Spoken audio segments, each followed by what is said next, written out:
Peace to everybody in the chat. Let me know if you can hear me. Y'all be thinking it's me that be late, man. 90% of the time, it be my guests that are late. It don't be me. Let me know if you can hear me. They on their way right now. But I'm gonna get started with some of the commercials and get some of the commercials out the way. Just let me know. Let me know if you can hear me real quick. Real quick. All right. Yeah, crypto. Yeah, fresh cut. Yeah. Audio's good. All right, we gonna get to a few commercials. Cambatta is a couple of minutes away. Blue Pill's a couple of minutes away, but it's like 9:45. I'm like, damn. Let me make sure the people know we live and let them know that it ain't me. People, it don't be. I'll be here chilling. Wait, I'll be having my hands folded. You know what I'm saying? But nah, they doing what they got to do. They on their way right now. Let's let's get to a few ads for some amazing black businesses, and then we'll be back. And hopefully, Cambatta or Blue Pill is there when we rejoin. You know what I'm saying? All right, fam. We'll be right back. All right. Hey there! Had a bad dream? I have dreams too. Some parts are scary and some parts are fun. Always remind yourself, it's only a dream and everything will be okay. I had a dream about being in a forest too. Check it out, my pet Petey was with me. Order your copy of Kayla Petey and the Forest on Amazon today. Hey family, this is King Simon. Don't forget about getting your new motivation session at 347-496-1022. And don't forget about the Cosmic Alignment Workshop on May the 15th. Go to zenbar.org. That's zenbar.org. Family, also make sure y'all join us. It's going to be monumental, May 21st, 2022 from 1 to 5. Wayne Chandler, this is a master teacher here, got one of the best sellers in the world on Qigong, our energy, our inner God within us. We're training that energy, that force. All right, WayneChandler.eventbrite.com, family. Make sure y'all there. Like I said, family, I didn't want to come on too late. They're on their way, but yeah, I just wanted to let y'all know that, we here. I seen y'all was talking about leaving. Shout out to Rod Hayes. Somebody said my brother Rod Hayes was live on Instagram. So shout out to my brother Rod Hayes. We've done some monumental live streams so far together. So that brother's amazing at what he does. But family, we're gonna have a great show tonight. Till they come. Yeah, y'all talk about my hat, man. Yeah, I ain't got a hat on today, man. I just like wearing a hat, but I ain't got a hat today, man. No hat today. It's that type of show. You know what I'm saying? It's that type of show. But yeah, we're gonna have a great show tonight. We talking about spells, and when you think of spells, you think of witches, and you think of casting a spell and stuff like that.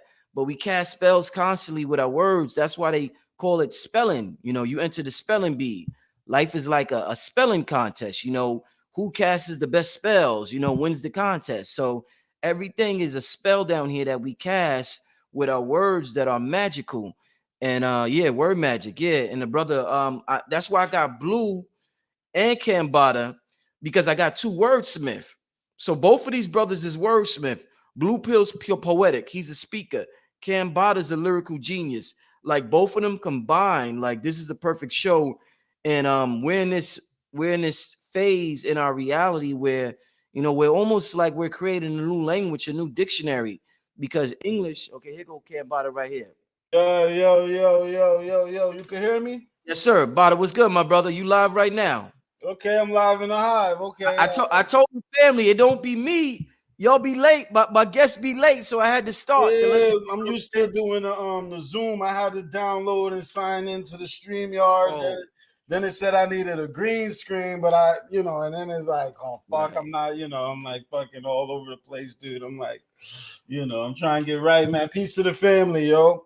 Yo, Bada, it's good to have you back on here. Good to have you live, brother. Yeah. I'm happy, man. I'm in here, man. It's good speaking to you. A lot is transpired over these times. Yeah. And getting back on the channel is like, man, this is home base, man. Yeah, man. When we started our journey together with the song Black Magic, what was that? 3 or 4 years ago? What was that about? It was November. I know that. So the song came out December 2015. Was it 16? Might have been December 2016, but I met you in 2015. Okay. Yeah. I met actually it might have been 2016. I met you for the first time when Prince died outside of the Apollo. Yeah, that's when he was a Red Pill, right? Yep. I was in Red Pill. Shout out to Red Pill. And then we released the Holy actually we released the song way before we came out with the project. Yeah. We released the first verse on the site, and that's when people were clamoring like, yo, like what is this? And that's when it was like, okay, we got to do this. Indeed. So Cam, so the name of today, I titled the show today, Words Create Worlds. So that's it, man. That's biblical. Yeah, I heard my brother Seven Bomar said that. You ever heard of Seven Bomar? Yes, I have actually. Yeah, I had him on the show one time, but I heard him say that before, that specifically, words create worlds. So I've had some deep conversations with you about words. We talk about magic. I was just talking to some wild shit about, remember the other conversation we had the other day? Yeah. I ain't even gonna say, but I was telling Cam some wild magical shit. And I'm just able to talk to this brother on a different level than a lot of other people. So it's just good to have this conversation with the brother. Yeah, especially in front of people, especially because he's one of the greatest lyricists in the world, in the entire world. And I'm sure entities all across the universe tune into this channel we call Earth just to listen to Cambatta. If I was living on Mars, I would still tune in to hear your lyrics, brother. Oh, they got this wild human over there saying some. Yeah, man. I'll be like, yo, that human right there. That antenna Cambatta, I will call us antennas, and I'd be like, that antenna right there, or that TV or that computer, yo, he's ill with it. Yeah, but it's all praise due to you, bro. Honestly, man, you the one who put me on this on your pedestal. And that gave me the eyes and ears, and it gave me the motivate. Your channel prior to that, me getting exposed to Phil Valentine and Bobby Hemmett is what gave me that language, what introduced me to say, yo, like, oh wow, like the black man. I wouldn't have had the words to even write this stuff if it wasn't for people like you. So it's all mutual, man. It's all mutual for sure. You know. Indeed. So I'm sure you heard about they say angels are really angles, right? Yeah. Light beams. It's light. And what do they say exactly about 90-degree angles? They was like, that's how do you know exactly what they say about 90-degree angles? Well, those are right angles, so it's the corner of the square. So essentially that would be a 90-degree angle is exactly this. It's flat on both sides, and it's got the corner.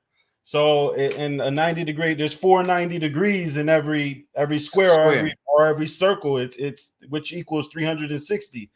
So it's essentially it's the pillar. It has to be one of like the one of the foundational points. So if it's 90 degrees, if we're relating that to angels, then we're talking about angles of light. Then we're talking about 90 degrees of light. So we're talking. We're talking some close stuff here. Not only that, isn't that close to our body temperature too? Right around there, somewhere around there. Somewhere around there, yeah. I think it's 90, 98 or something like that. Now, well, right when I'm about to ask a question. So, Blue, you just joined us right before I'm about to ask the question. Blue, you can hear us? Yeah, perfect. Yes. All right. Peace. So, please go on. So, Blue. So, check this out. The name of the show today is Word Creates Worlds, right? Yes. So, in between, the only thing that separates word and world is a L, which looks like a 90-degree angle. So they put a 90-degree angle to tell you from your words you create an L. Now, my question is, why did they choose to put that L between the R and the D? I'm trying to figure out the mathematics. If this is mathematics and geometry and the word creates a world, so they put that 90-degree angle between the last two letters. Do you think there's any science behind why they did that? And why? Yeah, talk to me, my brother. R is the 18th letter. Come on, right? talk to me. We all hip hop, right? Mm-hmm. So we know R is the 18th letter. We know D is the 4th letter, right? Mm-hmm. So we know that 9 and 4 is going to give you 13, which still is going to equal 4. We know that the building block right, of all material worlds is the number 4, because the way that, you know, we interpret the quote unquote aspect of this world is pretty much broken down to the number 4. Because when we play with mathematics, or I mean, when we play with the alphabet to personify what we're talking about in terms of turning words into worlds, that comes out of Hebrew. Yes. Right? Because Hebrew is the alphabet, right? Aleph Bet, right? It is it's the alphanumerical system where the letters actually equals numbers. So when you get into, you know, manifesting things with fire letters, okay, because Hebrews are 5 letters. What does a 5 letter mean? It means that the actual letter has a cosmic correspondence in stars. So each letter actually represents a star glyph, right? So it's a fire letter. So when you pull the letter down, the letter within itself is like the letter within itself is just a container, right? When you make it a word, right, you turn the energy again into synergy, because now these two particular beings have merged to become a super being. Remember when we used to watch them the cartoons and stuff? Voltron, Yeah. Megazord, And the dude that Voltron had to go against. So now the word, which is a container, right, gets filled up and becomes an actual thing. But then when you imbue it with spirit, right, which is the voice, now I am filling that particular container. That inanimate object has now become animated by the spirit itself, right? So when I look at the 90-degree angle, or the L that's put in between R and D, right, they're showing you the directional aspect of saying that you can build with these letters. You can build words, and words build worlds. And anyone who is a master builder, you know about the compass and the square. So what else would you utilize to show the building apparatus that's taking place? And the way the angles enter this particular dimension is on 90-degree angles, or not all angles, but we know about the 90-degree angle as it pertains to shifting into dimensions. Right. And that L is just also rolling the dice. 7. Huh? And that L as in Elohim is also a 7. And so 7, that's God, right? That's God in the middle. So yeah, that L also, you know, if you play chess, man, that horse moves in that L, and that horse is Horus. That's that's the sun.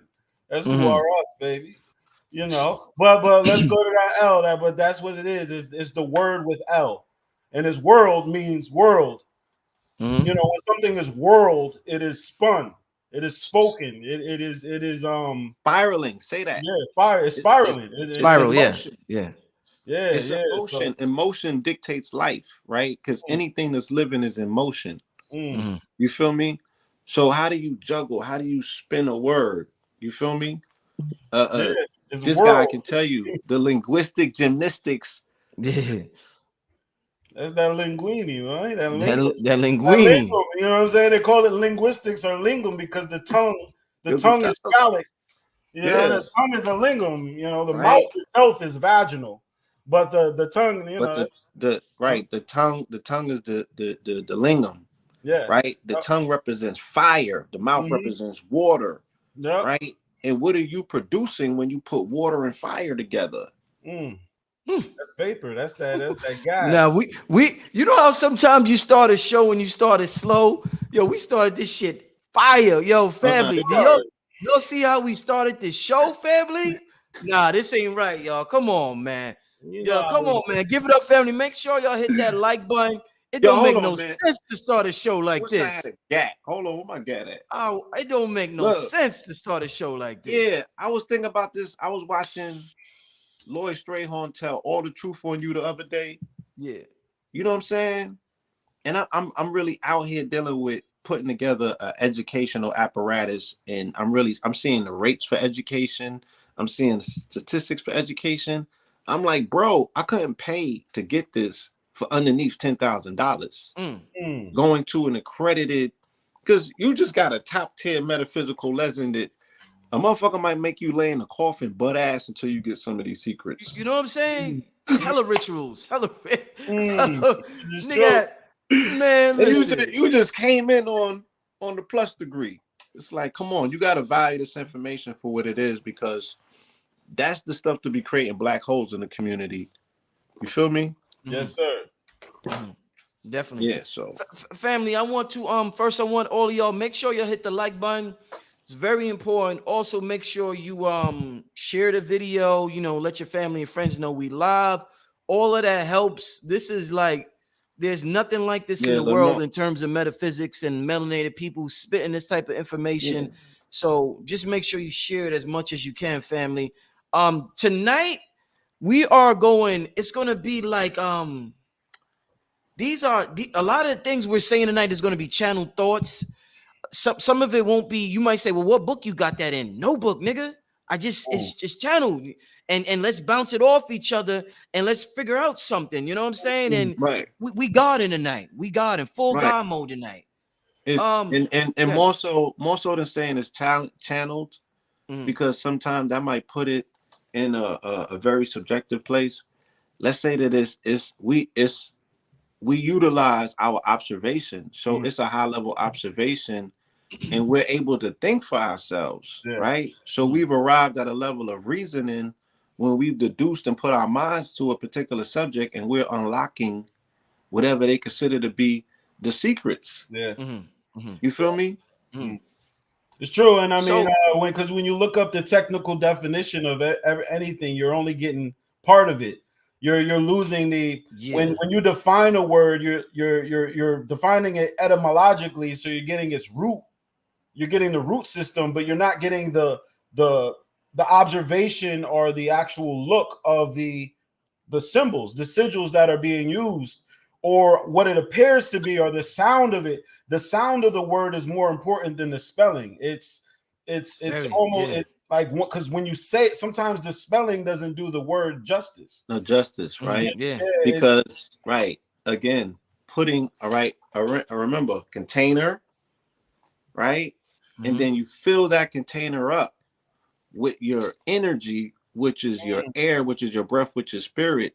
So the actual tonation of a word actually makes that word magic. Like you can know the word of the quote unquote spell, and you cannot enact it if you say it wrong. Right? So it's about the tonality and the incantations, right? Because we are imbuing it with spirit. Yeah. Yes. The tongue that you talk about, they said what? They said that the pen is mightier than the tongue per se, but the tongue is called a sword because the tongue is what this is how you translate and transfer what's called the sacred word. That's the sword. Sacred word. You feel me? So this tongue, they said that life and death is at the tip of it, and that's what they meant.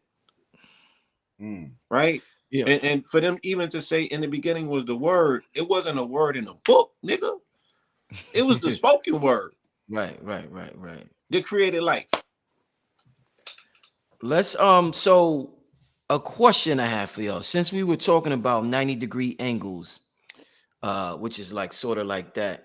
Now, I did a video with brother Yosef, and he was saying how, since we're talking about fire, we were talking about mudras, and the brother was saying how the middle finger is the mudra for ether. Now, the middle finger has become a very negative symbol in this society. So since this society has turned everything positive negative and everything negative positive, and since this represents ether, do you think this, and this is like that L, that angle, do you think this mudra could be one of the most powerful forms of creation that we are neglecting because of our programming? But if we just did this mudra constantly because of this angle and because it represents ether, the fire, do you think that could be an amazing creation technique? Blue laughing. Blue like this nigga here with these questions. Blue like this nigga. Because that image that I saw you, it reminded me of Tupac. Yes, and the red The red Yeah, it hockey reminded jersey. me of Trayvon, how they were utilizing that image to again align him with Tupac, because they said he was a thug. They said this is thuggery. So Yes. just think about when Pac was so unapologetic in his disposition and how uncomfortable that made him feel. Then they had to demonize and bastardize, you know, the things that he felt was his protest, the things that came natural to him. So I think, yes, a middle finger to the system is definitely something that they want to disarm you from, because this, you know, this is a language within itself. This is a language within itself.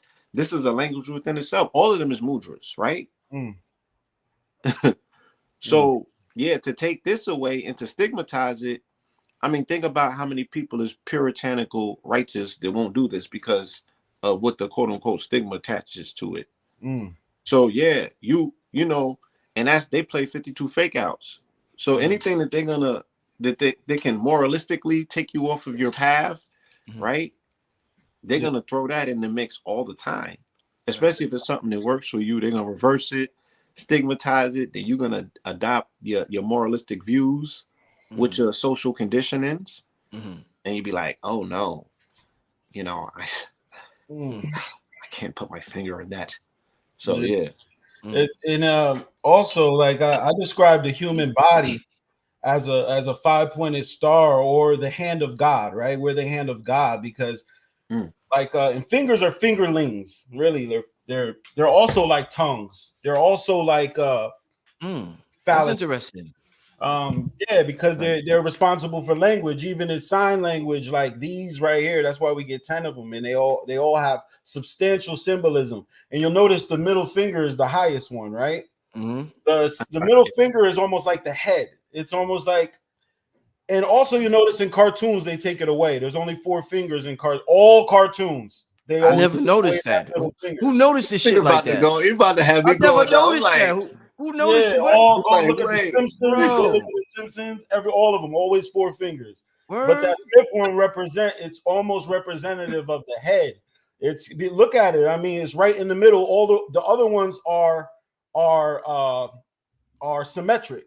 So you right. got these two, just like the hands and the legs, arms and the legs, and then you got the middle. That's kind of the oddball out. That's like the head down the middle, going right down the center of your hand.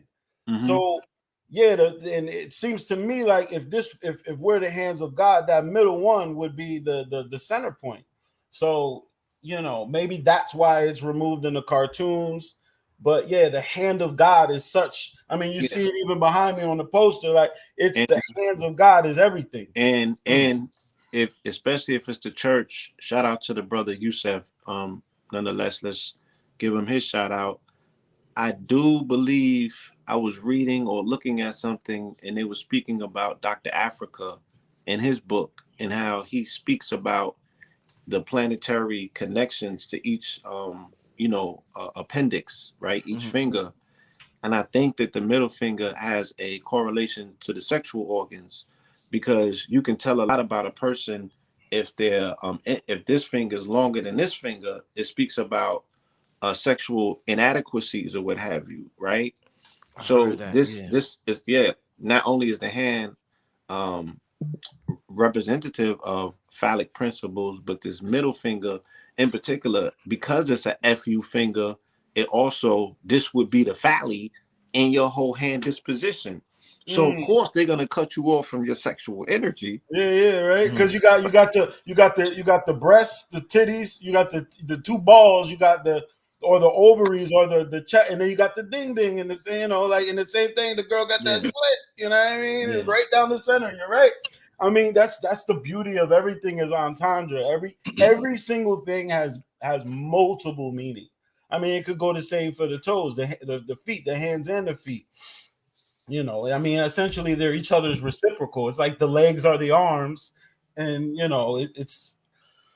But yeah, I mean, that's why sign language is so and that's why I was on the Killer Priest, and I was on there with Mighty Hebrew. And he was talking about the Zenzar language being that it predated Metal Netter, and that it's this complete language that not only it had the motions in it. So it was like the language was so multidimensional. It included the fingers, the arms, the mouth, the sounds, the look of the word.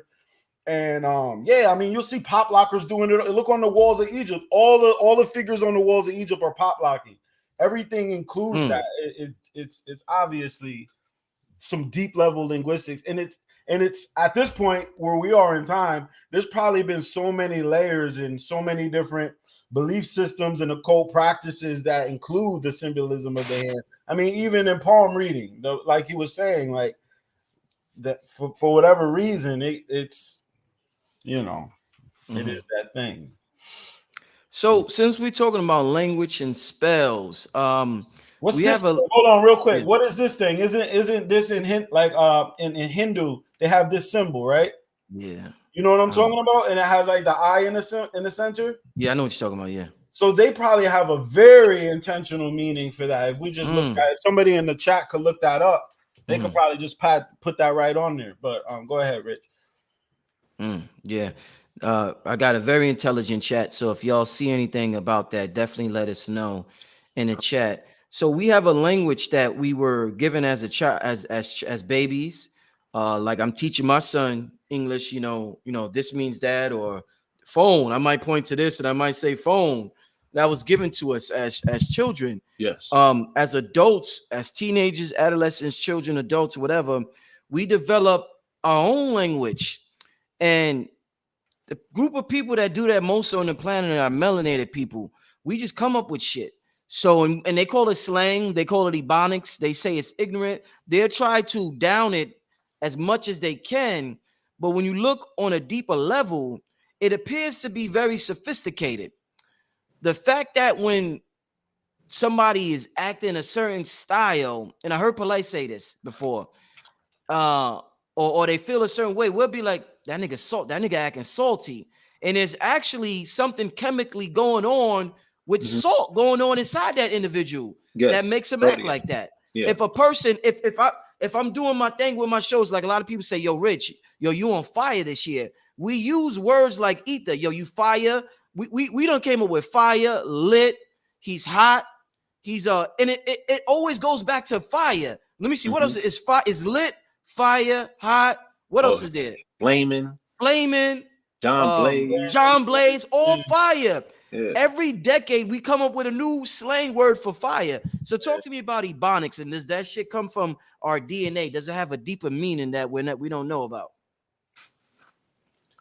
You want to hit that first? Yeah, you know, even when you look at, let's look at melanated people in this country, right? We are separated regionally. They say that if you look at us, there's about 13 different regions to separate us.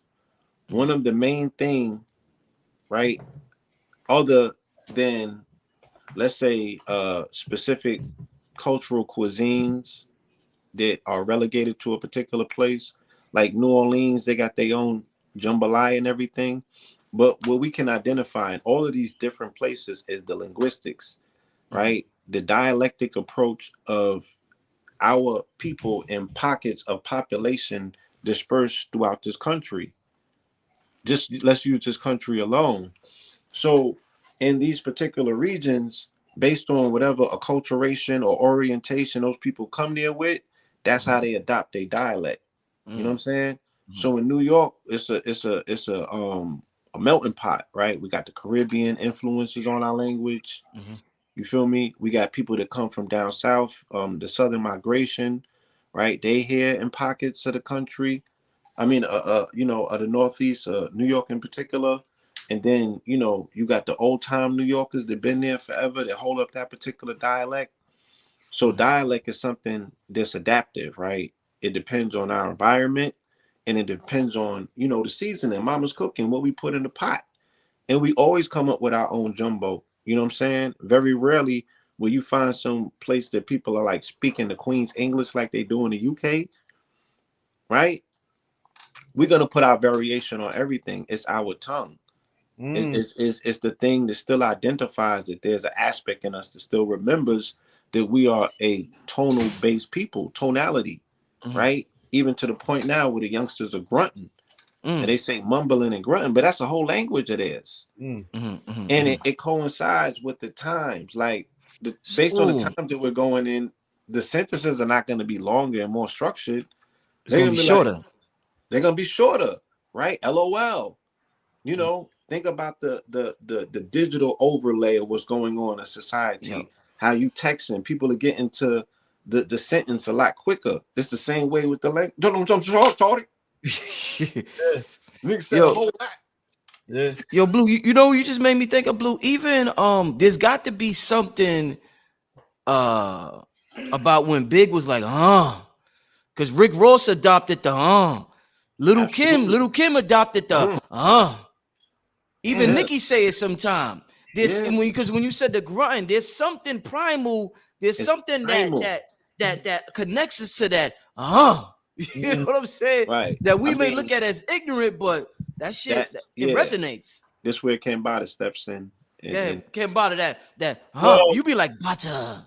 I mean those guttural sounds are. I mean that predisposes language. Like, I mean, you'll hear babies do it all the time. All animals up to a certain intellect level, they all do. You can almost understand it. It's mathematic. The spacing in between, and you'll hear birds as they chirp. It's almost like digital Morse code. It's like doot doot doot doot doot doot doot doot. So grunts obviously is more gutturals. It's obviously in that's an alpha dominant. What do they call it?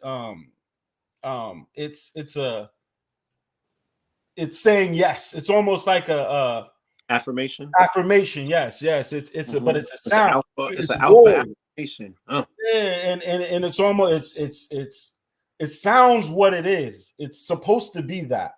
And I think that the more I would say symbiotic with nature you are as a entity, as a person, as a thing, the more guttural it gets, the more like nature it gets. So even in the point of lyricism or words, we think that the bigger the word gets, the more complex it is. But to me, the whole point of relaying a message is to say more with less. So something like can annihilate me saying yo, are you ready for war? All I got to do is say or if you say a bar or somebody says a crazy bar, all I got to do is say That's it.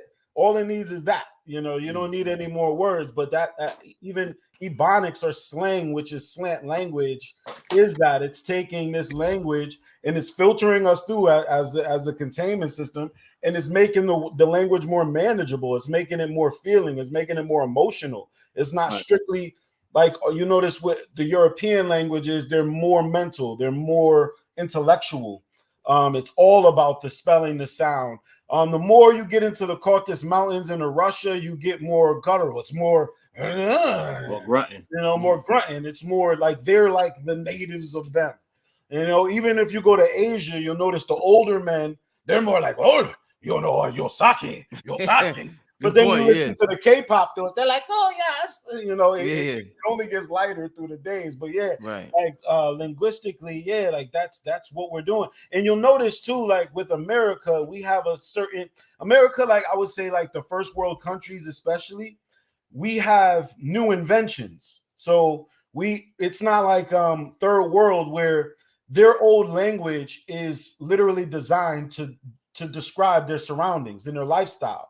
So if those surroundings and lifestyle don't evolve, there's no real reason for the mechanism to change. There's no reason for you to add slang, because slang is you being able to kind of mishmash and create this portmanteau of new words to describe new implementations into your paradigm. So with America, there's constantly new shit coming. Where new dances, new everything. Like it's the forefront of humanity, essentially. So that's why every year we get like so many more languages. Plus, modern English language happens to be the language in the coding in the alphabet system that we use to code the internet. No other symbol system. Like, we are the coders of real life, obviously. Like, so coding in the computer is just like me saying a word in your mind, because then the symbol pops up. I mean, you said something key, and I want us to zero in on that, right? And this dovetails up the conversation that we were having on the mountain, Brother Rich, on April 4 on 4/4, when we were speaking about names, right? And the importance of names. And while doing research for this last lecture that I did, I was researching some rabbis, and one of the rabbis said something profound. He said that our parents conduct many prophecies when they give us our names. And he said in a lot of indigenous societies, ceremonial wise, you can't go to the shaman, you can't go to the priest, you can't go to nobody but your parents to name the child. Right? And the parent commits a mini prophecy when it's naming that child, because it couldn't possibly know that child is ultimately going to live into the destiny of what that name particular designates it to do. Right? So saying all that, right? Remember, English was the language that for the majority of us, our daddy said some shit to our mama to stimulate her interest enough, right? We gave that nigga a shot, and here we go. Yes, sir. So I don't really like people disrespecting the language, because I'm like, that's kind of how we got here. It's our origin story in this iteration. But I say, look at the poetic license that the hip hop has afforded us. We're not looking at the things that we in our generation have done with language. We have the poetic license to come up with new words every day. Hip hop gives you and affords you the understanding was already understood. Someone already took the L and the hit for you. They like, look, I already took the, you know what I'm saying? You know how niggas be doing paperwork? They're like, son, I already got lit up down at the courthouse for you. You could go and put whatever paperwork. That's like whoever, did the proper demonstration. Now hip hop has open license to create new words annually. So now WAP is a word. It wasn't that, a few years ago, but they created a word out of nowhere, even if it's an anagram and it's fully understood what it is. And it's part of the cultural lexicon, which now gets exported internationally, and they got to figure out new words in their language to interpret words that we're creating out of the newness of our mind, to say, look, we have given ourselves permission to name things, even if it's in this language. We're still calling it what it is, or whatever we want to call it, and then they follow the lead. New spells. We're definitely new spells, because it's new sounds that basically instigate and create new mental imagery. So yeah, it's new coding. It's literally like the new version of the game. And they can't afford not to instigate and find out what your conversation is if you're creating new words. Right? Right. Yeah. Because that's like like Hawaii. They said Hawaii still creates new land. Right? Where else on the planet is new wording coming from? Think about this. What culture, what civilization, right? You as is free enough with their poetic license and their ability, you know what I'm saying, to take language and do the things that we do with it, where they're allowing them in society to come up with new language. See, we don't understand how important language is, again, to building worlds. Blue Pill dropping bombs, y'all. Yeah. So again, how does a word build a world? How? When I say something, do you not see it? Yeah. Then I built the world. I built it in your mind. And you internalize it. And then if you could project it, then it becomes a physical, right, manifestation. But I made a mental imprint on you. And especially if I did it with music or in a way that it was rhythmic and now it's repetitive, and you're seeing these images all through your head, right? I have imparted upon you an entire world, and you have become, right, a co-creator. You mentioned Hebrew earlier, Blue Pill. Yes. Let's talk about our names, and let's try to do some brainstorming and figure some shit out real quick. So we got my first name is Richard. We got Cameron.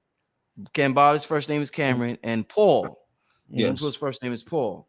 So since we're talking about Hebrew, I think they said in Hebrew they read from right to left, right? Yes. So if you read my name from right to left, you would, I guess it was spelled Dracia. If you read your name from right to left, Blue Pill, it was spelled Laup, Laup. Cameron's name from right to left will be Noremek. No Remak. No Remak. Mine's So is Luwak. Right. So what do you like? Let's brainstorm right now, live in real time. Brainstorming. We got our names backwards right here. How can we implement? What do you think we should do? Is there something we should do with this? Should we investigate this further? Since one of the oldest, most powerful languages read from right to left, is it worth investigating? I mean, to a degree, like, and it's so key that you said this. Again, because as I was preparing for this lecture, the rabbi said, spell your name in Hebrew. Now, I have spelled my name every other which way, and I swear I spelled it in Hebrew before, but this time I spelled it in Hebrew, and when I threw it into the gematria counter, I came back with 446, and I'm like, wow, there goes the 44. But then 3 days ago, the spirit said, now read the number backwards. So I went to 644, and then when I researched that, that's what really unveiled it. So yeah, I counted it backwards. So yeah, the Hebrew again gives you the ability to look at the concordance of the doors that you meet in the midway point. I read it right, I read it left. What's in common? I run the numbers this way, I run the numbers that way. You know what I'm saying? And I look for what's in the middle. How can I find something that meets and merges in the middle somewhere? I'm always center. I'm not right or left. I'm in the center making observations, right? I'm the O in the middle of now looking at north and west. So I'm like, yeah, it's ways that we need to flip our names inside out. You know, you're supposed to look underneath a rock for every clue when it comes to you. So that's a way to go about it. But interesting, my name in Hebrew would be Pavel, because the U turns to a V. Yeah, the shit crazy. Yeah, I mean, and you also have to keep in mind that it's the spelling, but it's really what we're called. So the backwards spelling, it seems so obscure because no one ever calls us that. But if you were to look into it, there's always a way to break it down. I mean, what you say, Drazir? Dracir. Drahcir. Dracir. So to me, like Dra as in dragon or Dracula. Or you know that's my dragon. That's my shit right there. I'm I've been told I'm a red dragon. I've been told. The Dravidians were like the you know, are the original. Some say the creators of Arabic. You know what I mean? Like those are the guys who really were creators of the. You know, we're talking about language here. The Dravidians had a lot of influence in that. But then Zir or Seer, or a seer is a king, is a ruler. It's also a seer. It's also the one, like if you're the seer, you're the one that looks over everything. So the Dracir would be, to me, I would see a dark ruler, like a czar, a Caesar. A Caesar is the czar of the seas, sees all. So the Dracir. I'm Norimak or Noramak or Norimak. If you look at no as in no, and then re as in ra, or no light, macrocosm, macro. So the no light macro. So I would be the dark light, the dark force. You know, no remac, no, there's no re mac. What could we say for that? There's no response to the macrocosm. I'm my own entity. Because forward is Cameron, it's Camra.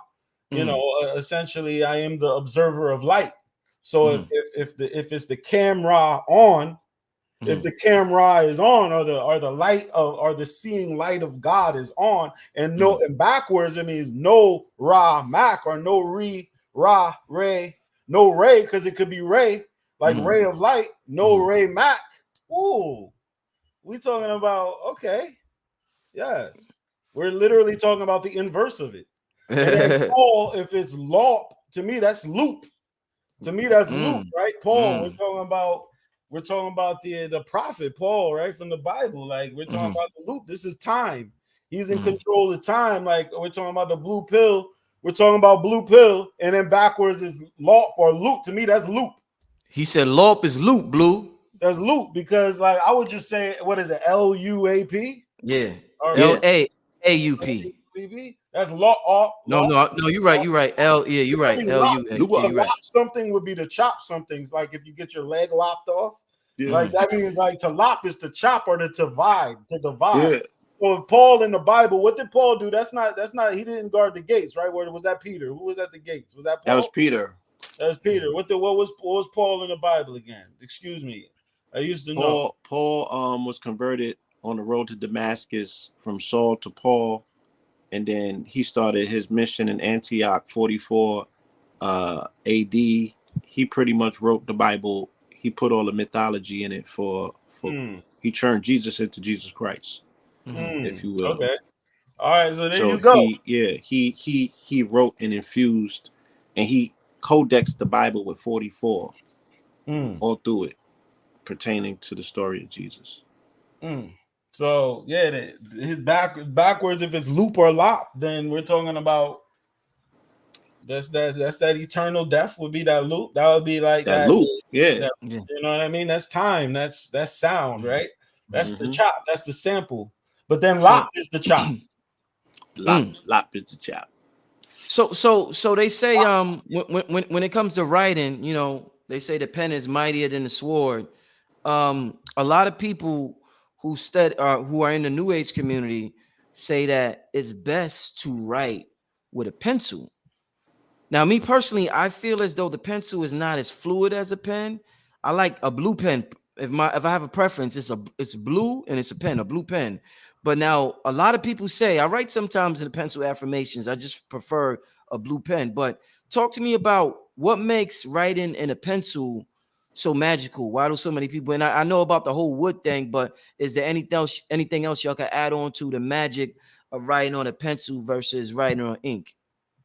Well, a pen or pencil is representative of lead. Lead is representative of Saturn, and Saturn is representative of law. Hence the fact that you would see judges in all black robes, right? Saturn represents that aspect of law. Saturn is a very alchemical planet, and lead is a very alchemical element. So when you're writing with lead, the weight of lead, right? You're burning it in trees with your paper. So you're etching, you're using elementals, right, to etch your intent in something that's organic, this burning it in, right? And it is embossing it again. And the fact that you're writing with quote unquote, with language, with cursive, if you are, or these particular different file letters, you're etching, you're embossing, you know what I'm saying, in nature and life itself, the tree of life, which these papers, majority of papers still come from trees. So that's an aspect, of why they say utilize pencils and parchment paper in particular as well. Yeah. Also, when you say the word lead, it's the past tense of lead. So when you're writing and you're the person that writes the law, and I think of lead and I think of leader, or the leader that led the sheep or the shepherd. You said Richard also, which is the rich herd, right? Rich herd, but right. You get rich the hard way, or the rich herd. But sheep herd, the sheep herder is essentially, a lot of this language has to do with sheep herding and agriculture. So when you're talking about lead and you're talking about writing, you're talking about spelling, and you're talking about cursive, you're talking about literally binding. And I think they've replaced the lead, because also lead, radiation can't penetrate lead, right? Like if you have a lead is they put a lead casing on certain things, so radiation can't get in it.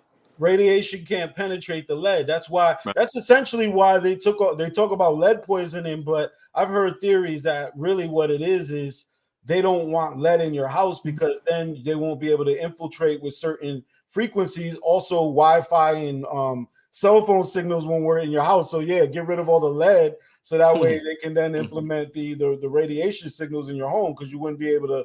So when you were talking about light and dielectricity, so we talk about the dialect. So we're talking about dielectricity. If the light is electricity, then the dielectricity would be the dialect man taking the electricity, converting it to magnetism. And we're talking about lead, babe. So I think now it's carbon. I think now they've replaced the lead with carbon in the pencils, which still has significance because the carbon is the main material building block in human beings. So now we're writing and we're drawing, and to draw is to take. Drawing isn't like when you think about it, it's you channeling, it's you taking from the ethers, from the nothing, drawing, right? So and you're putting it in carbon. So you're creating figures with carbon, literally. So like that's like almost the first step in creation. Right. And you're drawing upon the universe for inspiration to fill up something that was blank and inanimate, and now you're putting object on it. You know what I'm saying? You're drawing from the nothingness to create on a nothingness something. Yeah, and it's the pen. And obviously you have the penitentiary and the pentagram and the pentium. And when you think of a pen, you think of something that contains.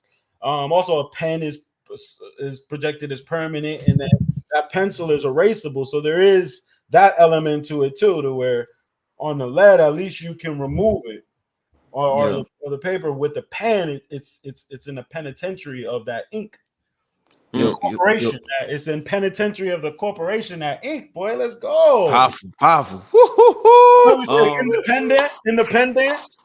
So you got the red and blue. You got the red and blue ink in the pen, and we dance on that paper, that white paper. Because even in penta, right? We know that pen is the beginning of the word pentagram or penta. So penta stands for 5. We know that 5 is synonymous to Venus. And I think that Venus is connected or correlated to Libra, which would be the other sign that connects to law. And other also than the 5 fingers, Sagittarius. we use the hand to write, and that's 5 pen. Yeah. So yeah. You got to utilize, right? Writing is still a demonstration that utilizes all 5 integers. Do they teach writing to children anymore? I don't know. No, I was just about to ask, Blue. They took away cursive. Yeah, they took away all their spell magic. Yeah, they took away cursive. Cursive is the art of a continuous line. It interlocks the word. You're not separating the word because it unlocks the, I was on the app the other day, right? And the app gives you ability to write with your hands, but if you break the motion, the word don't come out. You got to start it all over again. So I'm like, damn, good thing I was taught cursive because I could hold a whole note. Yeah. And I'm like, imagine these youngins. They don't know how to make the connections. They're cutting them off from utilizing language in a spellbounding manner. And also when you hear the like the Islamics when they pray, it's a continuous oration. So it sounds like cursive looks. Literally, it's like sounds like cursive. There's no break in it. There's no break point. And in music or staccato or in language, we have the break point. We have the silence. And the cursive indicates that it's continuous flow. Yeah, it keeps picking it up. It's like this. It's like that language never hits the ground. What rapper would represent that the most? A cursive writing rapper who his flow just never dropped. It just kept going. Who had the illest flow like that, like cursive writing? Who would you say? To me, I feel like Rick Ross writes in cursive when he rhymes. Like that's a cursive rhymer to me. Yeah, I would say like I would give it to like a Twista, Eminem. Yeah, they never stop. Bone Thugs, Busy Bone. Yeah, I would say somebody like that has that. Like, and I know what you mean by rec, because he'd be like, Dama Gila, Vala Jula, when I go to sleep, Vala Jula, I'm gonna go to sleep. It's almost like once there's no break point until the end of the bar. They're all measured. Right. Somebody said Big Pun. Oh yeah, Big Pun. Yeah, I originally thought big. Yeah, Some big Pun is an interesting one. Yeah, Pun it's is an like the interesting ribbon one. in the sky, almost like it just Yeah. keeps going. It doesn't have a break point. Yeah, there's a lot of melodic people like that. You know what I mean? To me, I've never heard a rapper like Big, yo. Like Biggie flow is wise, I've archetype never. greatest. You know what it is too though. Why I think because he was half Ados, half Jamaican. So I think that mixture gave him a certain flow, a certain sound that we just don't hear, bro. Like, and again, that lends to, once again, we're talking about vernacular, right? And the delivery of such. What gives Jamaican artists in particular the level of cadence and breath control that they have, where again, dialectically, they're able to do things with language where it's almost like niggas are shooting automatics, like they top language different. No, I'm just saying. It's the flyest shit. If you into language, to observe how they make mute, how they fit words, the syllabic aspects of how they fit words together and create a non-ending flow of just like they ill with it. You feel me? And this is their own, they're utilizing their own dialect. You know what I mean? Their own interpretation of the English language. And it's barred up. Yeah. So he has something to an advantage because he was attempting to incorporate those things in scat, right?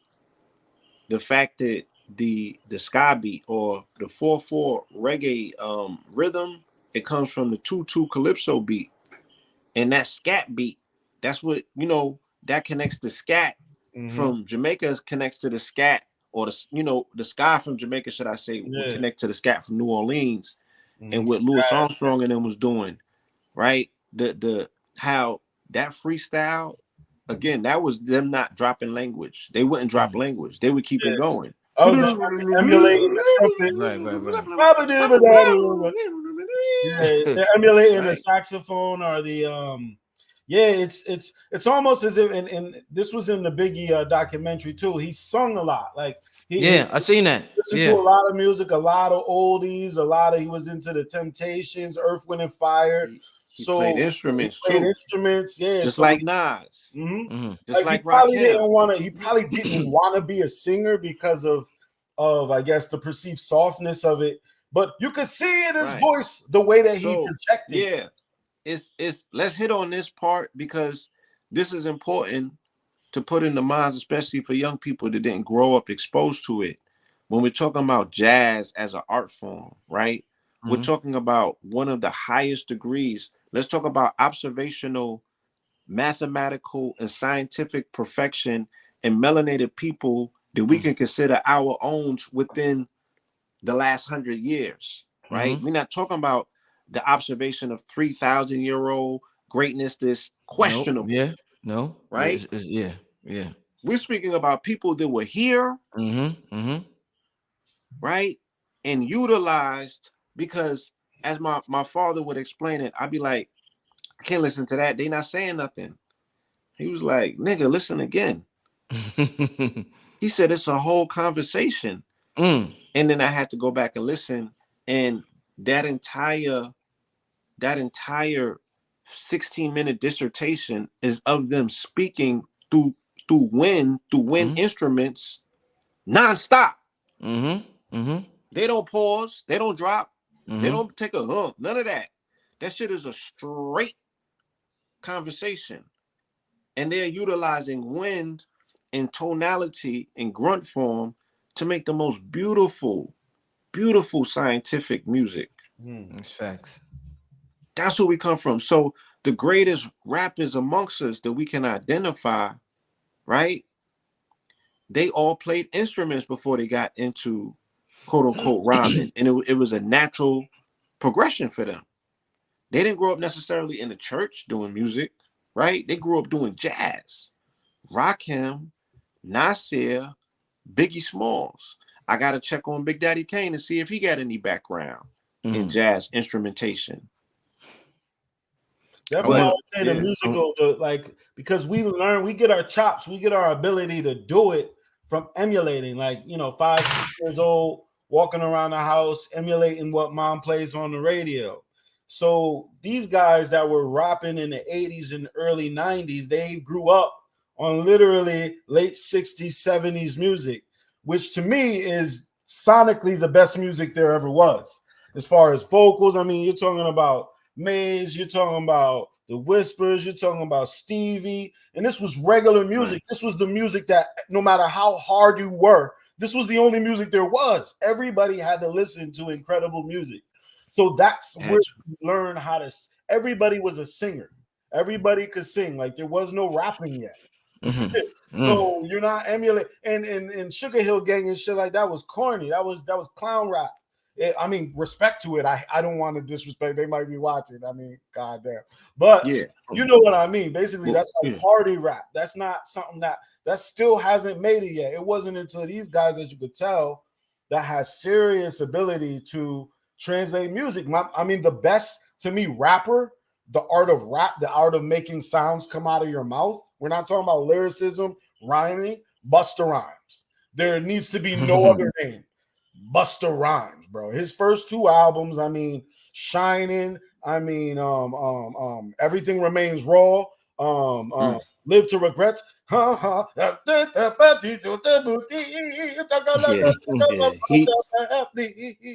He's an instrument. Nice. He's an instrument. Y'all ever seen him perform live? Of course. TV, not in real life. Man, you got to in real life. Yeah. Oh my god, you got to see that man. I've seen him as an adult. I've seen him as an older man, but it wasn't the same. He had like I seen him in his prime. Yeah, I didn't see him in his prime. He just had a whole bunch of. He was doing like stop. He was doing one of those. He wasn't doing the real. Yeah. You know, now you got to catch him when he got something to prove, man. Yeah. Yeah, I mean, him and Split Star. I've seen the visuals on like his life. I mean, yeah, that's why I say he's the greatest. Like, it's almost it's like he has an engine in his throat. Like, he has an unfair advantage. He's a dragon. Yeah. I was watching him on live like 2 weeks ago. He was having a random studio session. It was mad late. He was like, I normally don't do this. He was playing a track. And I mean, like you said, just the fluid nature of how he turns himself into an instrument. And I'm looking at his facial structures, and I'm like, what is this? I'm like, dude, been at this 40-something years, and he's still. I mean, the bars was like, he's a powerhouse. He's like Juggernaut. Yeah, so we're looking at, you know, what does music do to people, right? When you traverse just using words to now making music out of them, because a musician is a different category for a sort of individual. A magician, a musician is a different type of magician. The command that they have of words, incantation, right? The ability to say it a particular way, the cadence, stop, pause, you know, drug air like this, open portals and close them. Like you said, you could body somebody with a Yeah. And the nigga that was all Pop Smoke. No party. That's a good point. That's a good point, buddy. Yeah. Think about that shit. In my head, like, that's a good point, Pop Smoke. I forgot all about that. You go, like, that's all it was that whole feeling. Even with Ronald Isley, it's like it's all about that nuance that they have. Like, everybody has the Al Green is it's like everybody has thing. And think about good music. Mama say, Mama Makusa. Like, we was saying shit that we ain't know until yesterday. Like, he was saying, what? It don't matter. Do it matter? You like? I was listening to Reverend James Moore, some gospel, and he started speaking in tongues. He said, "Shalalabamba," and I said, "Wait." I said, "Shalalabamba, shalalabamba." I'm like, that's Shalalabamba. Bump. Yo, man. Yeah, rest in peace to Prince, man. It's his transition day. You gotta you gotta love when you just sit back and analyze the last 100 years of our people, just spiritually and musically, it make you want to cry almost, bro. It's beautiful. Yeah, It's crying, beautiful. man. Everything we've been through, bro, to create what we created, that shit is beautiful, bro. That's why I'm on it, Man. man. I would show up to the gym early and punch the bag an extra few hours. You know what I'm saying? Because it's so honorable, just to be on this journey where we get to tell their tales. We get to reinterpret the legendary statuses that these beings came to this planet and demonstrated, in real time. Like we should really take pride and stock in the fact that against all odds, man, we did some fly shit as a people. We put flavor on this thing that a funk that can't be removed. For all we know, the flyest ever. I mean, like we can speculate of how swagged off everyone was in the past before 1860 when they had photograph. But we know for sure, like the level of creativity and greatness that we've seen in our lifetime, just in the past like 50 years alone, is a level of evolution. I mean, just as a movie, just like as Earth, we're kind of spoiled and desensitized because everything is beyond our wildest dreams. I mean, even our ability to talk right now on these devices it's so much that we all should be in a constant state of shock. Do you think this? Like I said, I'm coming up with like questions that's now in our higher state, we don't talk, we don't use the mouth to talk. We're telepathic. Do you think that us in our highest state, observing the creativity that we created during the fall, this music that created with our mouths, even in our highest states, we like, that's some fly ass shit. I might want a mouth to talk. We might be like, yo, damn, I want to do that. Oh shit, I want to do that. Nigga, we gotta talk to each other. Like we so fly. People, the entities that are telepathic is like, nigga, I want a mouth to talk. But they don't have hip hop. They might not have hip hop. We ain't got hip hop. Y'all heard Big? But yeah, I think that's they how be up fly there. we are, bro. I think they be up there battling telepathically though. Telepathically. Yeah, so they telepathic battles are still cold blooded. It's crazy, right? They still shooting darts. Yeah. I mean, it's telepathically. The only thing that makes it worthwhile to be here is that struggle of trying to do something, because that point of instantaneousness that we're getting towards and that we probably came from, to where everything is just instantly translated, and everybody's psychic. I mean, there's no surprise. If everyone's psychic, there's no surprises. If everyone's telepathic, there's no created vessels of linguistics and language and singing. So it's almost this is the third dimension reality is the only place you can get any of this. Anything that we see right here can only be done. And to me, even on an extraterrestrial plane, anything that we can describe doing anything like this is like this. So yeah, like as far as what we've gotten to now, yeah, this is the obvious point of this is exactly what evolution looks like. You said something very key about anything that we got to struggle to do is worthwhile, right? So I've been observing my nephew, right? And I remember observing my nephew prior to that, right? They're coming into being able to talk. That was an observational process that I, was really tuned into, because I used to think in my head, like, how do Spanish babies speak Spanish? I'm like, did they come pre-programmed with that shit? Like, these are questions that I had. And my higher mind was like, no, their environment trained them. There's like, all of this is trained. Like, you can speak any language. If you was immersed, especially as a child, you have the ability to observe. You're more eager, like you said, to learn, right? Something that's harder to do. You have more aptitude to do it, especially as a child. You feel me? So you're listening and you're putting observation together with objects. Oh, this must mean that because this is what they call it.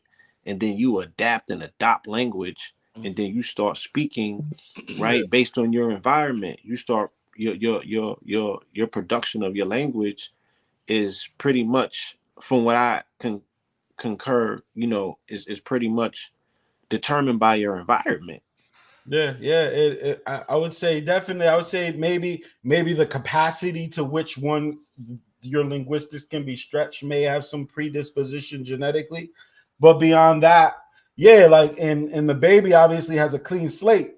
So when you say this is a cup, like, and it sees that cup, like there's nothing else blocking the memory. So memory gets hard through time, because if your memory is like a file cabinet, by the time you hit your 40s and 50s, you have mad files in there. So any new entry is going to get lost. But when you're a baby and this is the first file and you hear cup, that so when they make that distinction, they can literally clearly remember cup. But if you would have said, to make your argument, if you would have said dingalakasingo, like if you were like ringa bamba, and you said every time you showed them a cup and you were like ringatingo, they would literally do that every single time. It doesn't matter what it was. It's still worth doing experiment.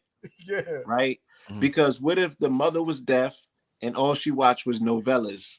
Right? Would the child pick that shit up? And what if when these little niggas get born to these Atlanta parents, do the child come out sounding like Migos? Yeah. You already know that, Bo. You know that, right? Go get bite, boy. Yeah. I speak like that when I go to Atlanta. I'm like that, bro. Hell yeah, boy. Yeah. Now, I'm gonna tell you from experience. I'm gonna tell you from experience. My uncle, now I'm what they call African American. So my uncle got with a Caribbean woman, and he had a child, and he primarily raised the child. He had a child later in life, and it was like, I guess, like some arranged thing where she just had a baby for him because he didn't have a baby. He just got divorced. He never had a baby, so he wanted to hurry up and have a baby. So he primarily took care of the child along with my grandmother. Now we were an African American household. That child out the blue one day just popped out with a Caribbean accent. We was like, oh shit. See? Yo, this shit is out the blue, bro. Right. It just so popped is it out. a genetic disposition? The shit just I'm gonna popped tell out. you, case in point, why? And this we go in there tonight, right? I deep dived into some research about 2 weeks ago into somatics, right? Yes. So there's mad research now saying that they're utilizing somatics for bone regeneration, right?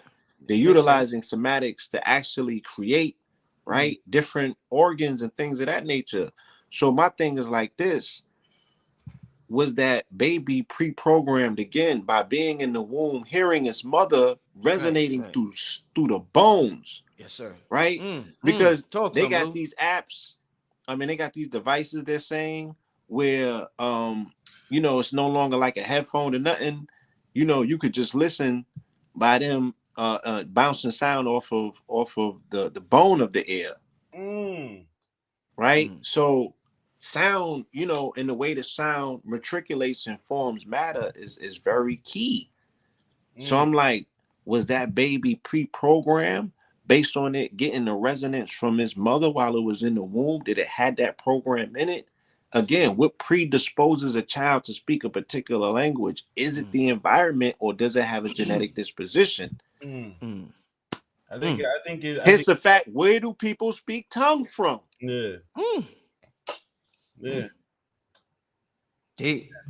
What I mean, I would like to know whether it's learned or not, because the style in which speaking tongue in a Southern Baptist, like Southern way, you can kind of relate it to, like, I would guess, like India, like what do they call it? Asia, Eastern Asia, like India, like the way that they speak, but you don't hear it exactly done. Like I would speaking in tongues in the Southern, like like that way. You see people catching like that same spirit, like in South America or Africa, but it comes out different every time. Like it's yeah. Why did they take out our tonsils? Remember we was young. I never got my tonsils taken out, but I remember I was in Catholic school. I remember always hearing my classmates saying, yo, I just got my tonsils removed. I got my tonsils. And in my mind, I'm like, well, damn, why I ain't get my tonsils removed? Why mommy ain't get my tonsils? Because so many people, the kids were getting their tonsils removed. So what would be the science? What would be the purpose of this programming machine that we were under, removing the tonsils from all the babies? From what I know, I don't know what the tonsils exact anatomical purposes, but I know that if there's an organ that we can live without, they're more than happy to take it from us, whether that just be for genetic materials, blood, or whatever it may be. Like them tonsils, if you can live without it, I know they're trying to take them out of every baby, but Blue, you might know more about what the did you hear the question, Blue? Is. You heard the question? I did. And in another life, I knew the answer. And I mean, you know, I've researched the answer to this. I'm just trying to draw from it. I do know that it's something that's definitely dealing with the tonality, that throwing off, you know, your ability to vibrate a particular tonality by removing that. So hold on. Somebody said the tonsils are the immune system's first line of defense against bacteria. That's what it says, Bada? Yup. And they take them out around that same time that they be plugging them babies with them vaccines. With them vaccines. Yeah. Why don't watch that word? Watch that word. Watch that word. I need this video to stay up. We need this one up. Man, this is crazy. But no, think about that. They say the lymphoid organs facing the digestive tract, tonsillar ring, adenoids, to the tonsils. These organs play an important role in the immune system, and half of people who are walking around without them, they forget about that. Most people got them joints taken out. They don't even know. They don't even know they don't got no. And I know it changes your voice. It does have, like what Blue was saying. It does affect your tonality for sure. Because I remember my little sister got her tonsils taken out, and it completely changed her voice. Completely changed her voice. Yeah, but yeah, that first line of defense, that's key. You know what I mean? They remove it after they hit them with the We got and I mean, and again, the thing about that, we're speaking about tones, we're speaking about words, we're speaking about incantations and invocations, and we're still literally walking around with a condom on our mouth. Pause. Right? Where we on a platform in a society where we can't be in free form, and we can't let worlds flow freely, you know what I'm saying, from this particular apparatus. That's crazy. And people is laughing at or pointing fingers about what's going on in the Ukraine, and I'm like, have you looked in the mirror lately? Yeah, I mean, so why are vowels considered so sacred, where in certain ancient languages the regular people couldn't say them or speak them? What's up with the vowels? Why are the vowels? I know they use them in like Qigong or something like that, and some of them practices. Talk to me about the vowels. A-E-I-O-U. Yeah, sometimes why? Yeah, I would say, first of all, I call vowels vocabs vowels, right? Because the vowels are at the center, and the vowels are generally at somewhere in the middle of there. And but that's just me having fun. But really, the vowels and the consonants, the continents. The vowels are what actually makes the sound. The consonants encapsulate. The consonants are the containment systems of the sound, or the spirit, or the breath. So the consonants would be, or the consonants are the continents, and the vowels are literally the spirits that rest there. The consonants are the canvas, or the structure, and the vowel are what gives, when you're rhyming, that you're really rhyming flow, bro, ho, you're rhyming do, you, shoo, moo. That's all you. You know, be, we, it's all E, all the sound, all of the spirit, all of the owl. Like, that's why the vowel, that's why I say the bowel. It's the sound of it.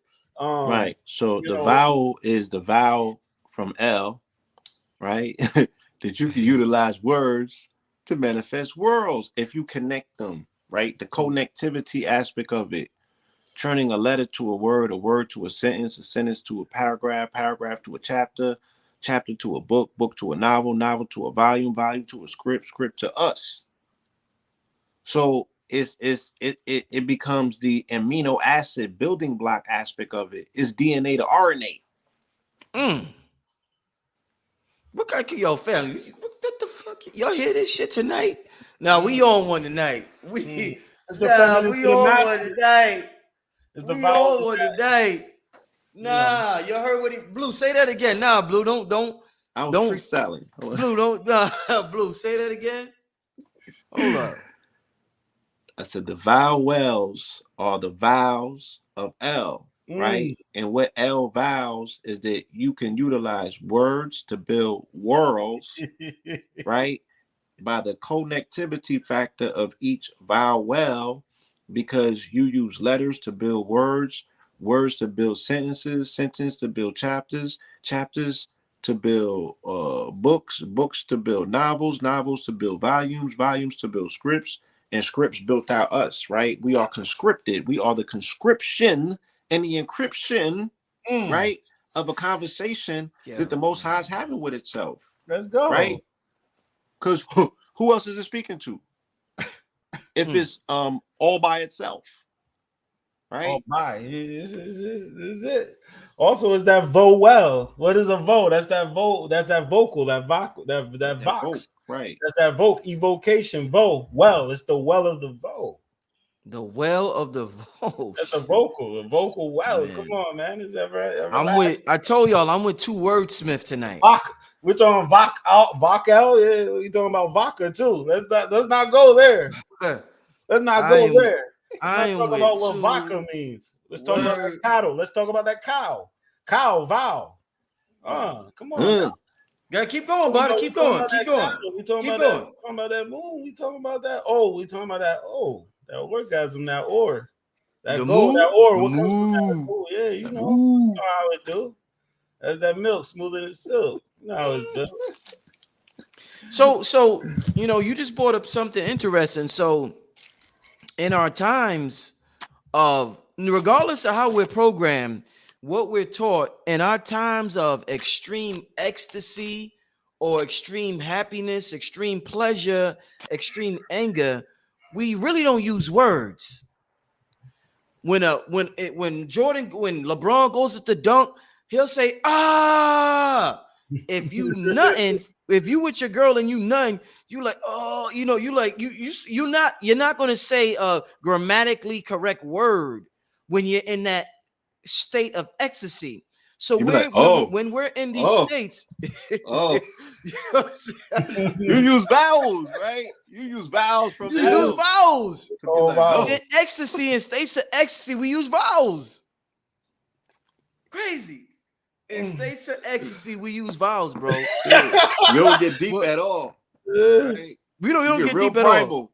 You get real primal. Also, like what A, you got A is 1, and then you got E is 5, and then you got down. So in the alphabet, like they're also synonymous with them letters. But as you're saying, it's almost as if this kind of language that we're using right now is masculine. And I would say the sound, like the grunts, those like moans, cries, yelps, scream, that's almost like a more I would say a feminine, like a more serpentine aspect of it, like the sing, So let me, would y'all agree with this? This is just a question. So would you say language itself is masculine, but how you say it is feminine because you move it a certain way, like the snake? So instead of saying baby, you be like, hey baby. But now if a woman hears baby instead of hey baby, like you ever heard of a like some dudes are asked, well, what do I say to a woman to get her to like me? And a pimp would say, nigga, it's how you say it. Nigga, you saying it like a square. If you tell a woman a certain thing the right way, she'll do anything. So do you think that's the feminine aspect of how when we know how to say a certain word, but the language itself is masculine? Yeah. because a sport is just a sport, right? You gotta yield and swing a particular sport, right, to knock something down. Just the sport itself is not enough to say that you a problem. You feel me? You got to be like Ip Man with the sport. So it's the same thing with language, because again, the sport is the tongue, and like you made the correlation to the slithering, right? It goes all the way back to that. All right. So in Hebrew, the serpent is the shin, which is the I forgot what I know the number of it is 300, right? And the shin represents a sharp fire sound, right? It's actually manifestation, right? It's how you bring something in. So it's the same thing. It's like, yeah, you got these bars, you got these words, just like rap.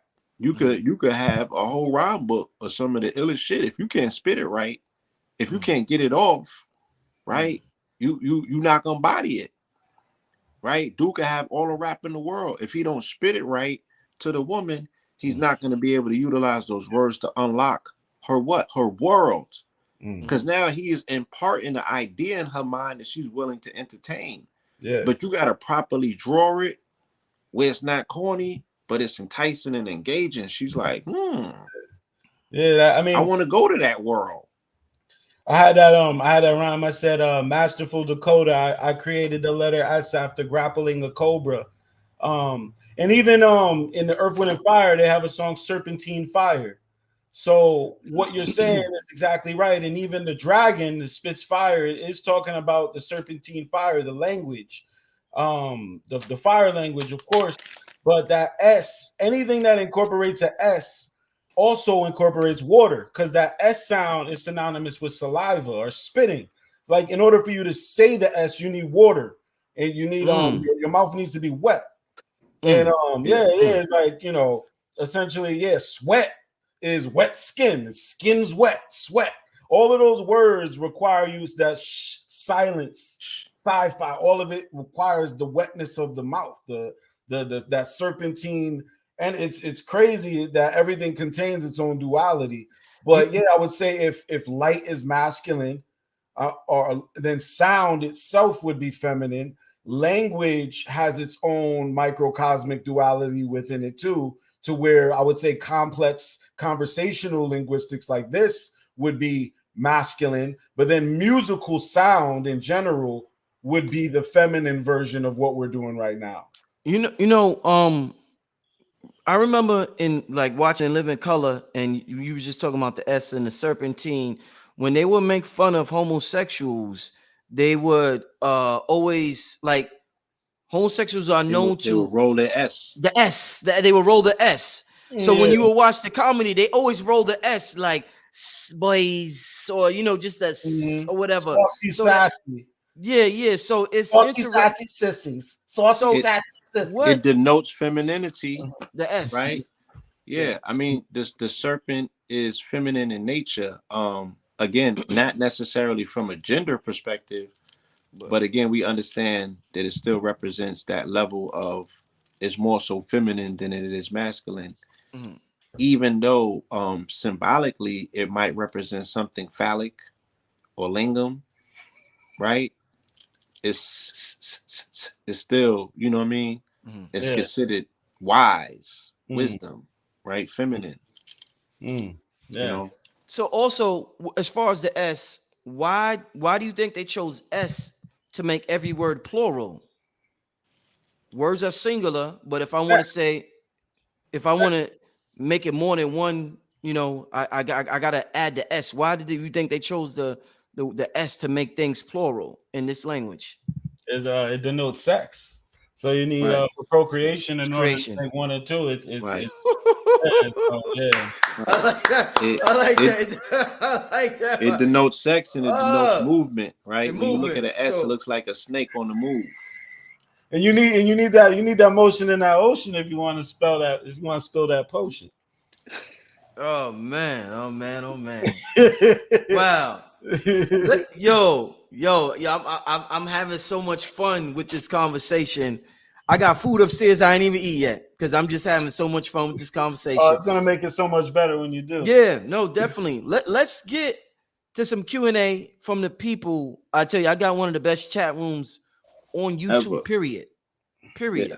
And I wanna make note that Ascending Goddess, she dropped some vital information just now. I saw the comment where she said the tonsils connect to the thyroid, which is key to the immune system. Mm-hmm. Yeah, something to that degree. We definitely gotta. I wonder if that's like a Black community thing. Does that happen, or does that happen? Is that something that they target in the inner cities, like grabbing all them tonsils? Yeah, that's interesting. On that and how often they do it nowadays. Because I know they were very. Yeah, you don't hear it no more, do you? They made it sound like the wisdom teeth, like, okay, like humans have to get this done or it's going to be bad for you. So you might as well get them taken out now. Like, you know what I mean? Like we were made with spare parts that can just be taken out, A lot of people get their appendix out, because you can still walk around without it. Yo, Blue, so we was just on Stone Mountain. The S, without the S, it would be Tone Mountain. Tone. You hear that, buddy? We was on Tone Mountain with the S. That's Stone. What's fucking with that, Blue? Come on, man. I just made a breakthrough. Come on, Blue. We was on Tone Mountain, man. You want to take it a step further? Tone Mountain, man. That you speak the tone. You speak the tones to the crystal, but with the S, it makes. Come on, bro. Come on, Blue. Yeah. Look, no, okay. Like it's the sacred tone. That's the key to it. Yeah. The sacred tone, right? Anytime that we see the S, we replace it with sacred. So we have to. That's the key. How do we unlock the tomb of that stone? We got to find a sacred tone. Sacred tone will unlock the mystery of stone. Or solid tone, solidified tone. Because what crystals are made from sound, right? So it essentially they are solidified tonality. Yes, they are. Also, that word stone is also Saint One, because anything that starts with a ST, I like to have a little fun. I like to separate that and make that a saint. Or ST1. That's the saint. That's Saint One. That's the first saint, baby. Somebody wants to know. Adams. This is a good question, y'all. Why we get our wisdom teeth taken out? And why do they call them wisdom teeth? And why do they call them wisdom teeth? If they should have just called them extra teeth or garbage teeth or something, or replaceable teeth. Like wisdom teeth. Why would you give it the most wonderful name out of all? They say you got to take that out and then take it from me, and then try to take. You know what I'm saying? And then they put a crown. Then they put a crown on it, so they're crowning you or they're kinging you. They're playing a whole chess game with your shit. They're taking your wisdom. You know what I mean? Each tooth correlates to a particular planet. Mm-hmm. So, and organ and all of that. Yeah. And man. I mean, it's fucked up. So then plucking that out, that's the people's homework. You got to find out what planet correlates to your wisdom tooth, right? And why would they take it out, especially at this particular times of your life, certain ages that they target. They target the tonsils, they target the wisdom tooth, they target the appendix. You know what I'm saying? They tell us those are the spare parts. Like, everybody gets those out. Yeah. That's what they tell us. Yeah. Like, you got spare parts. These people don't know nothing about anatomy. They just showed you that, but they're telling you got spare parts.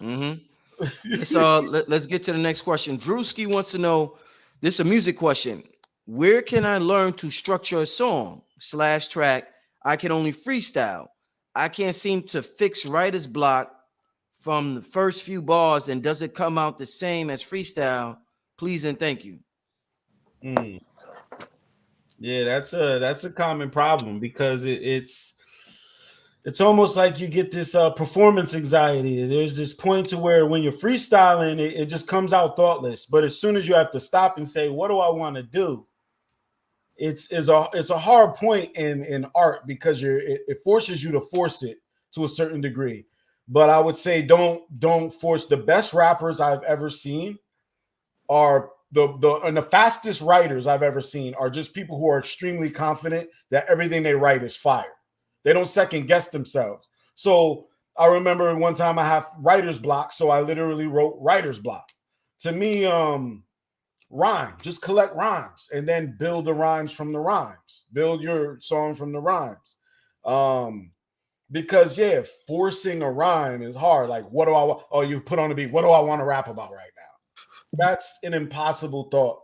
The best artists, like people like me, when I come to the table, when I come to a beat, I already have things that I've been collecting all day or maybe all week. So I already know, I saw a Gladiator movie, so I like the word Leonidas.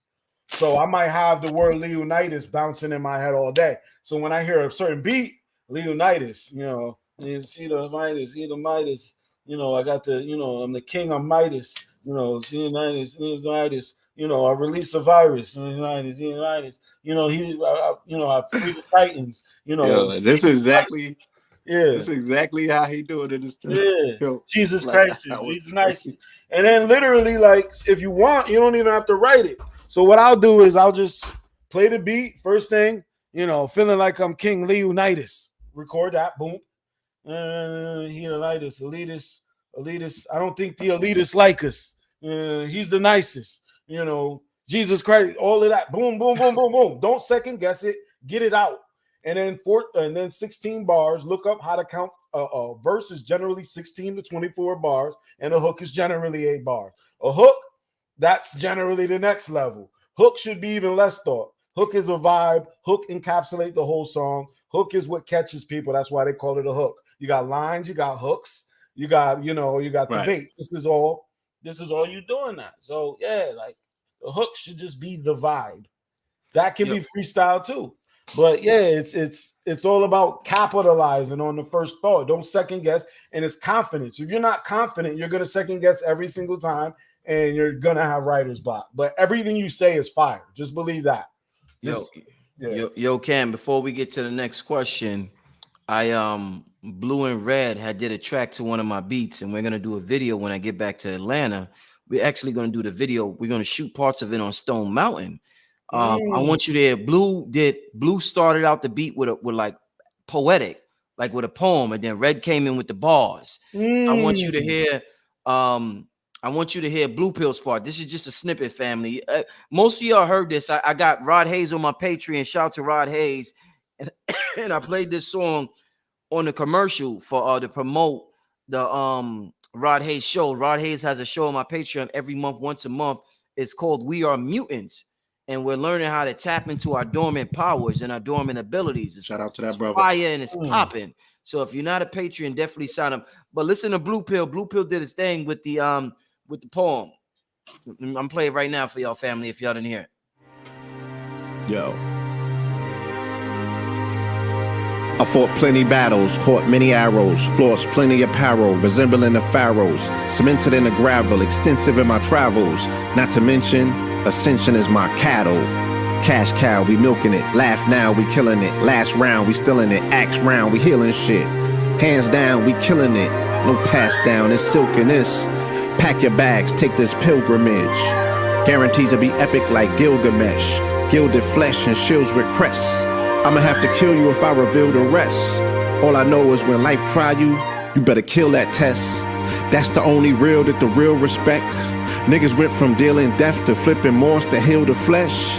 That's the real adept. That's the illest flex. That reveals what's next. My investors don't need to be angels. They could be the archetypes of the darkest type. Archangels who are dark and mangled. Yo, I swear, I gotta do an album with his poetry on my beats, yo. Bars. Blue, you just spazzed, bro. Oh, thank you, bro. You just left Earth, bro. Yeah, Blue. I mean, fire. Epic is Gilgamesh. You set the bar, man. We got to show up. It's mandatory. You feel me? It's mandatory. You got to show up. And you're on a Brother Rich beat, man. That's like, it's very cinematic. It's very, somebody said it's cinematic like Ryan's Leslie. Yeah, it's very cinematic. It's epic. That's why we gonna shoot it on Stone Mountain or Tone Mountain. We gonna shoot it on Tone. That's right. That sacred tone. We bringing that sacred tone to the mountain and we ringing it like a bell, like the moon. And it just so happens the name of the song is Resurrection, Blue. It just so happens the name of it is Resurrection. So yeah, man. Majestic, man. let's get to the let me see the next question, man. Yeah, I'm having such a good time tonight, y'all. Oh, before we get to the next question, Cam, you got a new track. Tell the people about your new track and what you got going on right now, my brother. Yeah, so you know, I'm just getting back in the mix of things. You know what I mean? Life calls, and I had to you know, switch the energy, make a few transitions, but I'm back making music 100%. I dropped a new track, Burning Monk. The imagery is thick Quan Duck. Quan Duck. It's the gentleman in 1969. He's a monk. He set himself on fire and stayed in lotus position the whole time, like a G, like transitioned himself. Poured gasoline on himself and didn't twitch, bro. And his name is Thitch or Thick. It's like his name, and he just stood there like on fire, burning, like, and he didn't move until his body of ashes fell down. But that's literally, you were talking about resurrection. So the song is about resurrection. It's on my page right now, Cambatta music, Yahoo/Cambatta. You can find it, Burning Monk, if you haven't heard it. You can download it at cambattamusic.com. And basically, yeah, it's just, you know, my first step back in the pool, pushing out, you know, some personal music. I'm definitely preparing some projects very soon. You know, so, you know, me and Rich are definitely going to be working soon. But this project, I'll be announcing the album title, the album cover, and release date very soon. I'll be releasing another song, and then the world will know. And me and Rich, we could do another show for sure. And you know, I'll get people back in the loop, man. You know, but I definitely want to come to Stone Mountain, and maybe we could do Kanye's Inferno out there too while we're out there. You know, Literally, you know who asked me about that? My sister, and she's not heavy into hip hop. She said, "Yo, when are you and Cam doing a video for Kanye's Inferno? That song is crazy." I told her, I was like, Cam just had a baby. And everybody congratulate Cam. He had a beautiful daughter. Yeah, and so I said, you know, it's just hard. It's just hard to connect with Cam. You know, I know how it is being a brand new father. Beautiful. The brother's been real busy being a new dad. So, but yeah, that Kanye's Inferno, Cam. Yeah, that's it. Yeah. Yo, somebody just wrote the other day a comment on the. He was like, "Yo, that's Brother Rich's best beat ever." What the fuck, yo? He was like, yo, that Kanye's Inferno, Cam. Yeah, that's got a whole different.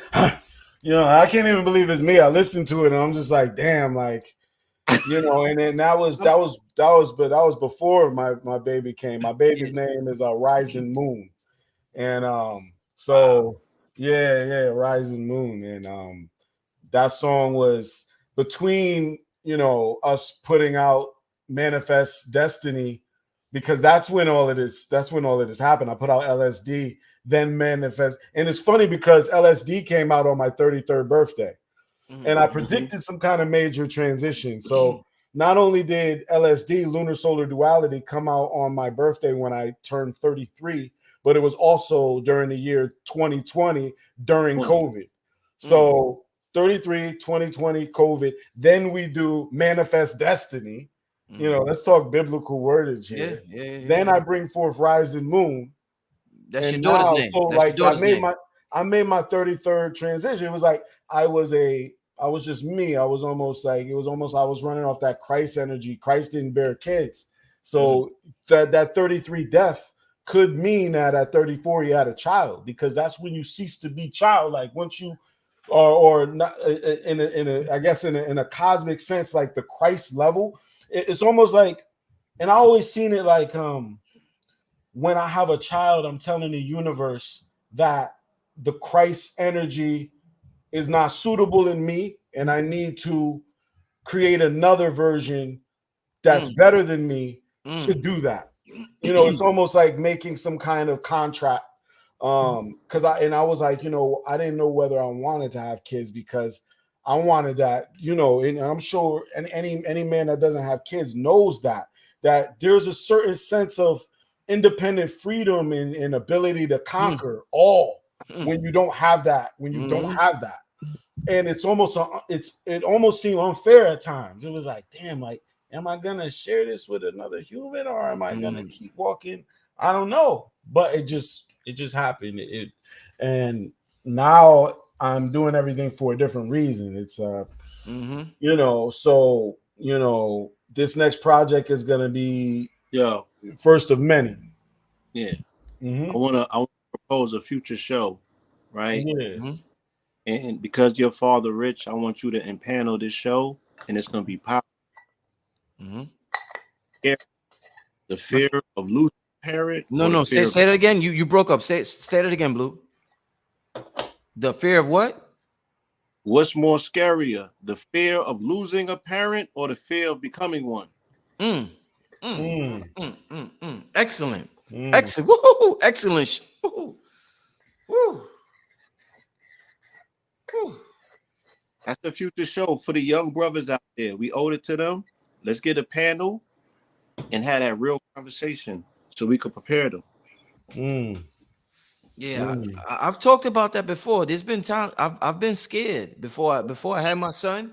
The fear was in me as far as having a child. There was definitely a fear element in me, hands down. Hands down, there was a fear element. I had to like purposely just numb myself and just keep myself grounded to a certain extent, so I don't overthink it and put myself in. The overthinking. It's the overthinking the overthinking is a killer, man. So like, I mean, think about all of the things that we can leave for one another with the assistance of media. One of the things that we really owe one another is an honest dissertation on life and death. Childbirth and transition, because imagine how many children have been aborted because of that fear, that trepidation. You know what I'm saying? Those things, that jitteriness, that not knowing, right? Or again, us wanting a level of freedom that we wasn't willing to turn in at the time.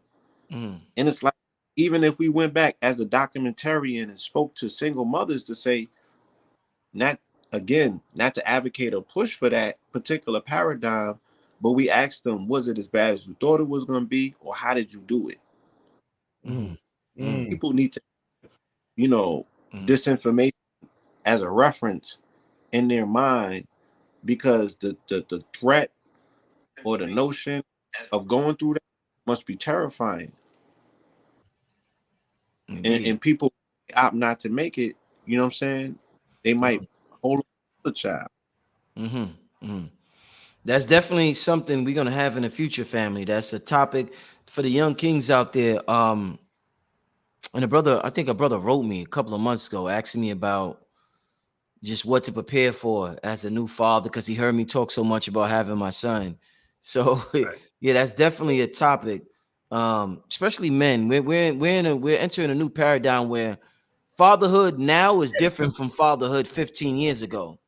It's a whole different experience being a father now than it was 15 years ago. So I do think it's time that we prep the youngsters for this new type of fatherhood that is happening and that they will experience. So Crazy thing too is most of the fathers that I know are great dads. When I grew up in the 90s, most of the people I know had no dads, or they were on drugs, or they were it was different, system, you know what I mean, or they somehow they got killed. Something happened to the pops. Generally, if somebody had a father around, it was a complete surprise. Now it's almost the opposite. People are embracing it. I know for me, it's like, it's the only thing I want to do, and I don't see any other option. Like, so, I would say it is an important topic. And I believe that it's from what I've seen with modern fatherhood is all better. It's just that the environment has changed. The psychology, when we were kids, it was a more physical, tangible psychological effects. Now it's digital. It's not the household anymore. People aren't, the struggle isn't the same. You know what I mean? Now it's this, and that battle is a whole different one, so it's and it's also, there's different you know, what do they call it? Coalitions or commission or groups out there that control everything, and they're changing the way kids see themselves, whether they're this or that, you know, him, she, whatever it may be. That's a whole different. We got basketball players. We got. I don't even want to. I see. This is what they got us so censored. The fact that I can't even say what I want to say without risking you losing your lifestyle. And even It's so retarded. I can't say that word. It's so cognitively disabled. Let's this is, well, let me just say this. This is why I'm go ahead. I think that qualifies this conversation within itself. We could put a period, like period P. We could put a period T on it by saying if words are so powerful, they wouldn't be policing them the way that they are. Exactly. Right. Exactly, Blue. Speaking of words, let's get to this next question. I'm gonna take 2 more questions, then we're gonna get out of here, family. Aaliyah Bay, shout out to Aaliyah Bay, big supporter of this channel. She wants to know, how do you free your mental to allow your words to connect with your chakras? Great question, Aaliyah. Great question. You know, the mental is always the resistance. You say a word, your mental is like, nigga, get the fuck out of here. You know, come on, man, get out of here with that. You the best rapper alive. Like you, Cam, you'll say an affirmation to yourself, right? You'll be like, I'm the best rapper alive. There's something in your mind to be like, nigga, you lying. You ain't. How you the best rapper? You know what I'm saying? Yeah. So how do you free your mental? So if those words connect with our chakras and we start to feel it, that's powerful. But the mind usually stops it. The mind is like, nope, not getting that repetition, that chanting, that incantation. It's that mantra. Yeah. I was gonna say you reprogram the subconsciousness with repetition. So you have to develop a mantra, right? And that's a perfect question for the season that we're in. And I swear, do not run with this, niggas. Right? We in Aries season. The main question on everybody's mind, and the thing that, because it even happened to me right before April 1st, that the week that Will Smith smacked the shit out of Chris Rock, it was a different type of energy on this planet. And a lot of people I know had depression, and I had it for a brief second. And in the sign of Aries, which is I am, we was asking, am I? So in this season, I am, we were in our am I, right? Going into self-doubt. Am I real? Why X, Y, and Z, right? We got I am. So this, and this is Aries. So this is a perfect time to have this conversation. You have to find a self-empowering mantra and repeat that shit. In your journey to know thyself, you will find out what your particular mantra is. You will find out what particular chakra is the strongest that you identify with. Like me, my strategy and my authority based on my human design is my throat. This is where my power comes from. I have to say it though. I have to hear myself saying it in order to believe it for it to be so. So that's me knowing how my superpower works. You have to find yours. And then once you find yours, your strategy and your authority will lead you, right, to correcting the thing that aligns your chakra to your portal of manifestation, which is the throat chakra. Everything, I mean, there's a lot of power in here. This is the convergence point. You know what I'm saying? And you know, yeah, like, and again, this might be a little too graphic, but we're speaking about identifying energy, shapes, and different things with femininity or masculinity, and not necessarily saying that it's gender based, but it's worth noting that the vocal box, right, in picture looks very similar to the cervix, right? And they both give birth to things, right? True. Did you give birth to things with your mouth, throat? Even in our lexicon, right? The fact that we do have lexicon, we don't just have dialect, we also got lexicon, right? We have certain nuances, and we have ways we understand language other people don't. So when we say, yo, she was giving me throat,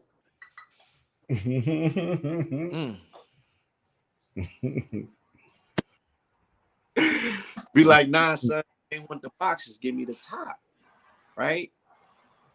Head, dome. The head, yeah. Yeah. They go that ebonics again. Mm-hmm. They go that It's ebonics. deeper than ebonics, bro. We are stacking language. This shit is quantum. Quantum. And I'm saying deeper than ebonics because people have a tendency to take like hear ebonics and think that that's dumbing it down or that's less. I get what you, I'm saying ebonics is a high science because it's molding and manipulating something that by their efficiency out of order, right? Yo, English is off. We turn English on. No one has the poetic license to do with the English language what we have done, and we didn't ask nobody's permission. That was the deepest shit you said earlier, bro. Say, hold on. You said it's a runaway what? Hold on. What you said? What you said? It's a runaway train that no one has ever caught. Yeah, bro. Imagine in a worldwide program, there's one language that you could run away and be free to create what you want. That's English, bro. Everybody else sticks to the script. Everybody sticks to the script of their language, bro. This is the only shit you freestyle in, bro. Yeah, it's an ever-rendering algorithm. Look, I'm gonna drop this bomb and I'm gonna leave this shit at this, right? Okay. Yeah, we about to get out of here because I'm writing a book on this. So I don't want to give it all up. But the quadrivium, the 7 liberal arts are qualified through freestyle rhyming, right? And I'm not gonna explain and squeeze it out and walk it all the way through. You got to buy the book for that. But the art of freestyling is where you exercise all 7 liberal arts, which is called a quadrivium. The high, which is masonry, right? And all of that is taking place in an area of the brain called Brodmann's 44. That's where music perception is created. That's where syntax is created. That's where semantics is created. That's where language is created. That's you find ways to say it. That's where hand movement is monitored and operated from. 44 Brodmann, right, is the left area of the brain, also which equals 44 in gematria brain. Okay, which also has 4 lobes in it. Look, bro. I mean, you talk about Brahma, that's Abraham, that's abracadabra, that's magic. Abracadabra. Brahma. Yeah. We talking about Brahma, we talking about Brahma and Abraham, we talking about abracadabra. Hey, bro. Hey, bro. Hey, bro. But no, but what you're saying is, I mean, this language, it's like a runaway train, yes. And I often, when I was a kid, I was like, who invented this, right? And then as I got deeper into studying language, and you realize that it stems out of the description of essentially the same thing. We're all describing a sky, water, the dirt, different birds, and it probably comes out of describing their shape or their sound or what we get from them to qualify and quantify them. And then from that, we get the inventions. So then we get the innovations of man, to where the language then has to innovate to describe something that's, I guess, meta nature or beyond nature. It's like that second tier. But now in this present day, the fact that this is the language that that describes now, and it's so amorphous, it's so mercurial, it's so infinite, and it's constantly everyone's adding to it. It's like a big collage everybody's painting on. It's a big graffiti wall everybody's adding to at all, and it all gets added. I mean, you could point to it and say it is like it's maybe the only language ever like that. Like I mean, we know the Meadow Netter, we hear about these things, and there's obviously Hebrew had like 6,000 characters. So every time they created a new facility or a new facet, they created a new symbol for it too, right? They just kept adding symbols, right? Or was it fixed? I'm not sure. Are these languages fixed or are they? I don't know. But can somebody add to Hebrew? these languages have a prescribed amount of words, the words that they're exhausting or words that have already been created for the most part. You know, everything else, like you said, and like I said, Hawaii is the only country that still grows, that's still adding, mass to it. In the English language, only language that I know of that actively, we're creating new words, and we have free license to do so at any moment, in any given time. We could create a new word, and it's a thing. And we have, especially if you are part of hip hop, you have a platform that you can now put it in a song, make it make sense, and then broadcast it to the world. And tomorrow, niggas still don't know what pushing peas is. Yeah. But it sounds. I don't know. I damn sure don't know. Yo, real quick, this is the last question. It's not even a question. Somebody wrote this, but I want to, in my attempt, oh man, shit, where did it go? Somebody wrote, syntax is so important. What's syntax for those who, in terms of language, what's syntax? What does that mean, syntax? Let me look up the proper definition. Yeah, we can look up the proper. I used to hear Polite always use that word, yo, the syntax is syntax. Yeah, what we're doing right now. The arrangement, hold on. It says the arrangement of words and phrases to create well-formed syntax. So I guess the set of rules of arrangement. Okay. Again, right? The 7 rules of arrangement, again, go 7 liberal parts of the quadrivium. Grammar, logic, rhetoric, right? So syntax is how do you, again, take a letter to form a word, right? So now word is a powerhouse because it goes from energy, letter to synergy, word. Right? So now whole form, a synergistic form. Now you're weaving a word with other words to create a sentence, right? Because a sentence is now a whole entire world. I got you enraptured in a whole reality based on my sentence. And then I start drawing from there. So syntax is like, okay, how do you make it make sense? Right? How do you measure it? It has to be concise because words are worlds, because words are also weights. Right? Why are they weighted? Because they're numeric, they're measured. And those numbers have planetary correspondence, they have colors, right? They have shapes, they have glyphs, they got motifs, they got meanings, they got mythologies, they got zodiacs. All of these is the script that is you. So again, with the whole gematria and these different arts, like I said, and this, the gene keys and human design, you're literally pulling back the flesh and looking at the coding, right? And how electrons or electricity moves across nodes, and people is reading the electricity. Like when we were sorcerers or medicine men or whatever you want to call it back in the days, they would open up the animal and read its liver. And that's how they prophesized. That's how they were able to denote certain things. That's how they was utilizing divination. So the words are weighted, right? Because they have correspondence. That's why in certain languages or certain, they only have but so many words because they don't talk a lot. It's measured. They said for Hebrew, because Hebrew is metaphorical while English is descriptive. So with Hebrew, for one word, right, they can write a whole essay on that word. Metaphorical is stacked in so many ways.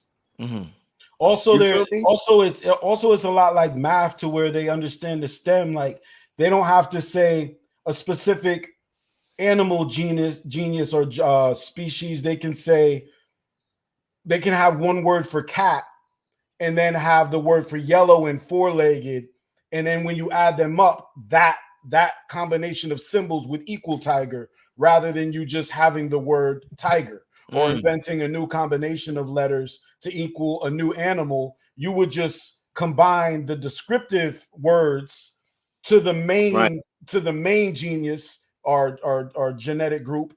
So it would be like a dog, and then you would say, you would use the word the the pre-words describing that. That's how you would add new description or new words or new elements to the linguistics. But also, when you say word in world, I think of war. I also think of ward.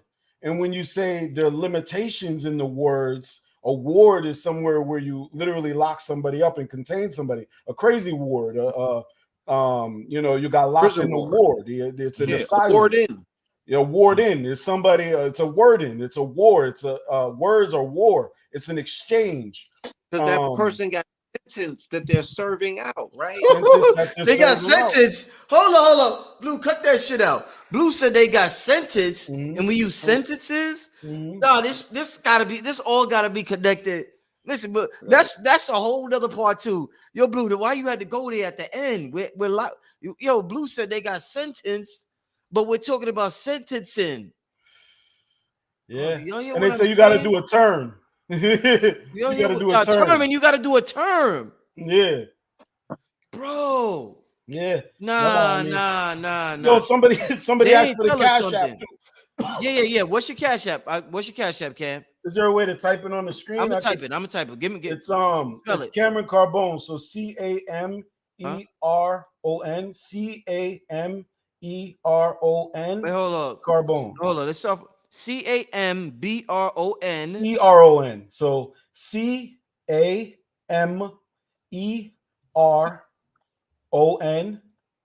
And Cameron. N as in Negro or nighttime or and then Carbone. So Cameron, which is CAMERON, Carbone, CARBONE, car and then bone. So Cameron, CAMERON, car, CARBONE. There it is. Yeah, Cameron Carbone. You were 30 in your initials. Yeah. Oh yeah, CC. Yeah. Oh yeah. Come on. Shout out to Cam. And my name is Cameron Michael Richard Carbone. So the Cam is the visual. I tell you, the craziest shit is your middle name is Michael Richard.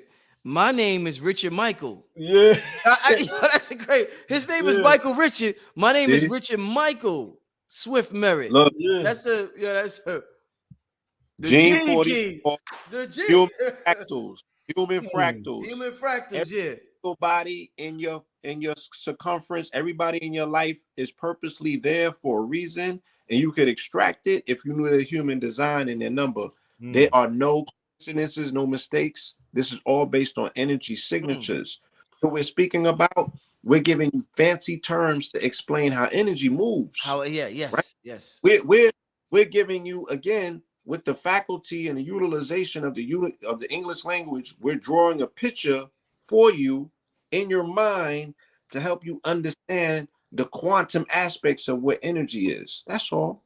And for that, send a donation to my brother Cameron Carbone. Just had a child.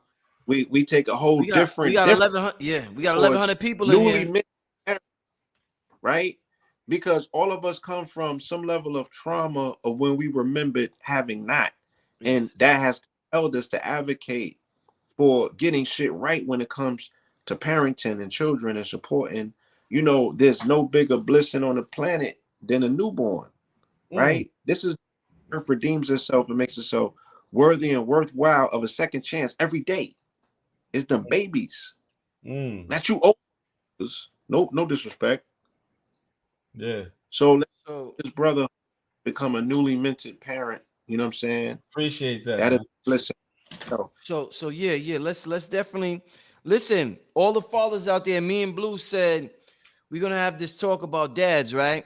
So what's more important about having a talk to the dads out there, or the future dads, should I say, the brothers who aren't dads, it's important to show them an example, right? So what I want to do is I'm gonna send my brother $100 donation now. Thank you, man. For fatherhood. The brother didn't have a baby shower, right? So this will be my. Thank you. I got 44 on me next. Thank you, man. So you're about to make me cry. I just typed in his name. Oh shit! I dropped my phone. Hold up. So I just typed in the brother's name, Cameron Carbone. Oh wow. Cash balance. What that say? Cash balance 100. Damn. So I'm sending the brothers 100 as fathers. This is what we're gonna do from now on. But it's not Appreciate just it. about awarding you as being a father, but it's about letting you know that you're about to embark on one of the most serious tasks ever, and the most pleasing, pleasurable. This is the most amazing thing in the world, to be a father, to be a dad. But it's serious at the same time. It's going to be hard, but it's going to be good at the. It's Cam, man. Welcome to the club. Thank you, man. It's you know what I'm saying. I just look at the Cam. Family. Oh yeah, Oh, yeah, nah, I just sent that. You seen it, right? Yeah. Thank Family, you, brother. support my Thank brother. This is one of the, listen. I want to say this. This brother, in 5 years from now, worldwide, he's gonna be known as the greatest. Remember, I said this, niggas. The greatest rapper in the world. Remember, I said this. Come on, bro. Thank you, man. Let's get He's it. gonna be known as the great. Thank you, man. Get it. Contribute to him now to say, listen, Let's yeah, get it. I see you, Blue. I see you, Blue. This Let's brother's go. in Let's step 5 up. years, the brother's gonna be known worldwide as the Thank greatest you, rapper thank in the you. world. Show Thank support you. to this brother. He had a seed. I want him to continue to work on his art. He's gonna change the whole paradigm with his music. I swear he is. I'm gonna help him with the beats. Yes, Blue's thank gonna you, help him. thank We you. all in this, you know what I'm saying? Thank But you. Cam, Thank this is all about you right now. Welcome, new fatherhood, new father. What's your Thank you. daughter's name? Rising Moon. Rising Moon. Yeah, we Blessings call to it Rising Rise Moon. or Love Rise. and prosperity Thank you. to Rising Moon family. Listen, leave you. your contact info before we get out of here, family. We get out of here. Blue Pill. Cam, leave your how they can contact y'all. Yeah.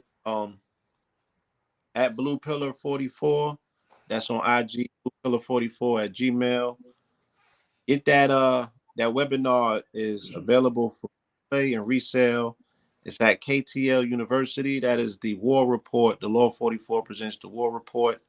It was epic. It was 6 hours, and when we finished, the sun released the solar flare, and the solar flare was number M446. Now, the reason that that's so key is that, again, my Hebrew equivalency of my name is 446.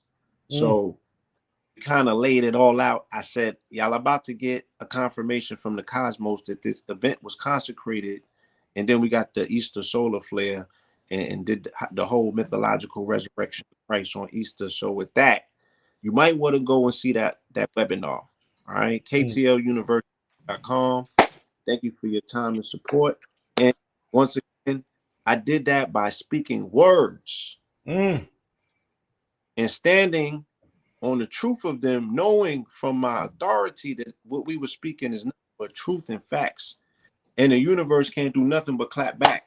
Like, good fucking job. Right? So we want people to stand in their truth and do not belittle yourself. You might not even have a dime in your pocket, but you got words. You got the truth. You got a throat center. You got a fucking heart. You got willpower. You got a root chakra. But more importantly, you got feet. Stand on them. Talk to him, Blue. Talk to him. Energy. Talk to him. Cam, leave your contact info, my brother. We love you. Yeah. So Cambatta is the name. Anyway, you type that in, Cambatta Music, Cambatta, at Cambatta Music. Cambatta YouTube just dropped that Burning Monk. New music coming soon. Thank you so much, Rich. Thank you so much, Blue. I'm definitely gonna be in Atlanta with you guys. New music coming soon, man. Thank you guys. Appreciate you. Appreciate all the Cash App blessings too, man. For sure. Before we get out of here, hold up. Before we get out of here, hold up, y'all. One more time. Make sure y'all donate. New father. We are congratulating new fathers out in this world. The black fathers, the whoever you are, fatherhood is important. Listen, fatherhood is extremely important, regardless of what we were taught. These kids need their daddies. Cambatta, welcome to the club, my brother. Cash App, $, Cameron Carbone right now. When he sees this is gonna be an imprint on his mind 20 years from now. Damn, remember when they hit me up when I was a new dad? Yo, I gotta step my game. I gotta do this. I gotta keep going because it gets difficult. Cam, you may get 1 hour of sleep in 3 days or some shit like that. Think about this moment. Yeah. This is an imprint in your mind, brother. It's hard, but it's rewarding. Yeah. It's amazing. It's Yeah, the it best already thing in is, life, man. but it's That's life in a nutshell. yeah, Yeah. man. You know. Yeah. Family, You're thank right, you. man. Thank Cameron you. Thank you. Carbone, new dad to the dad club, new black father, a new genius. Thank We you. out of here, family. Peace. Peace. Thank you. Thank you. Yes, Thank yes. you.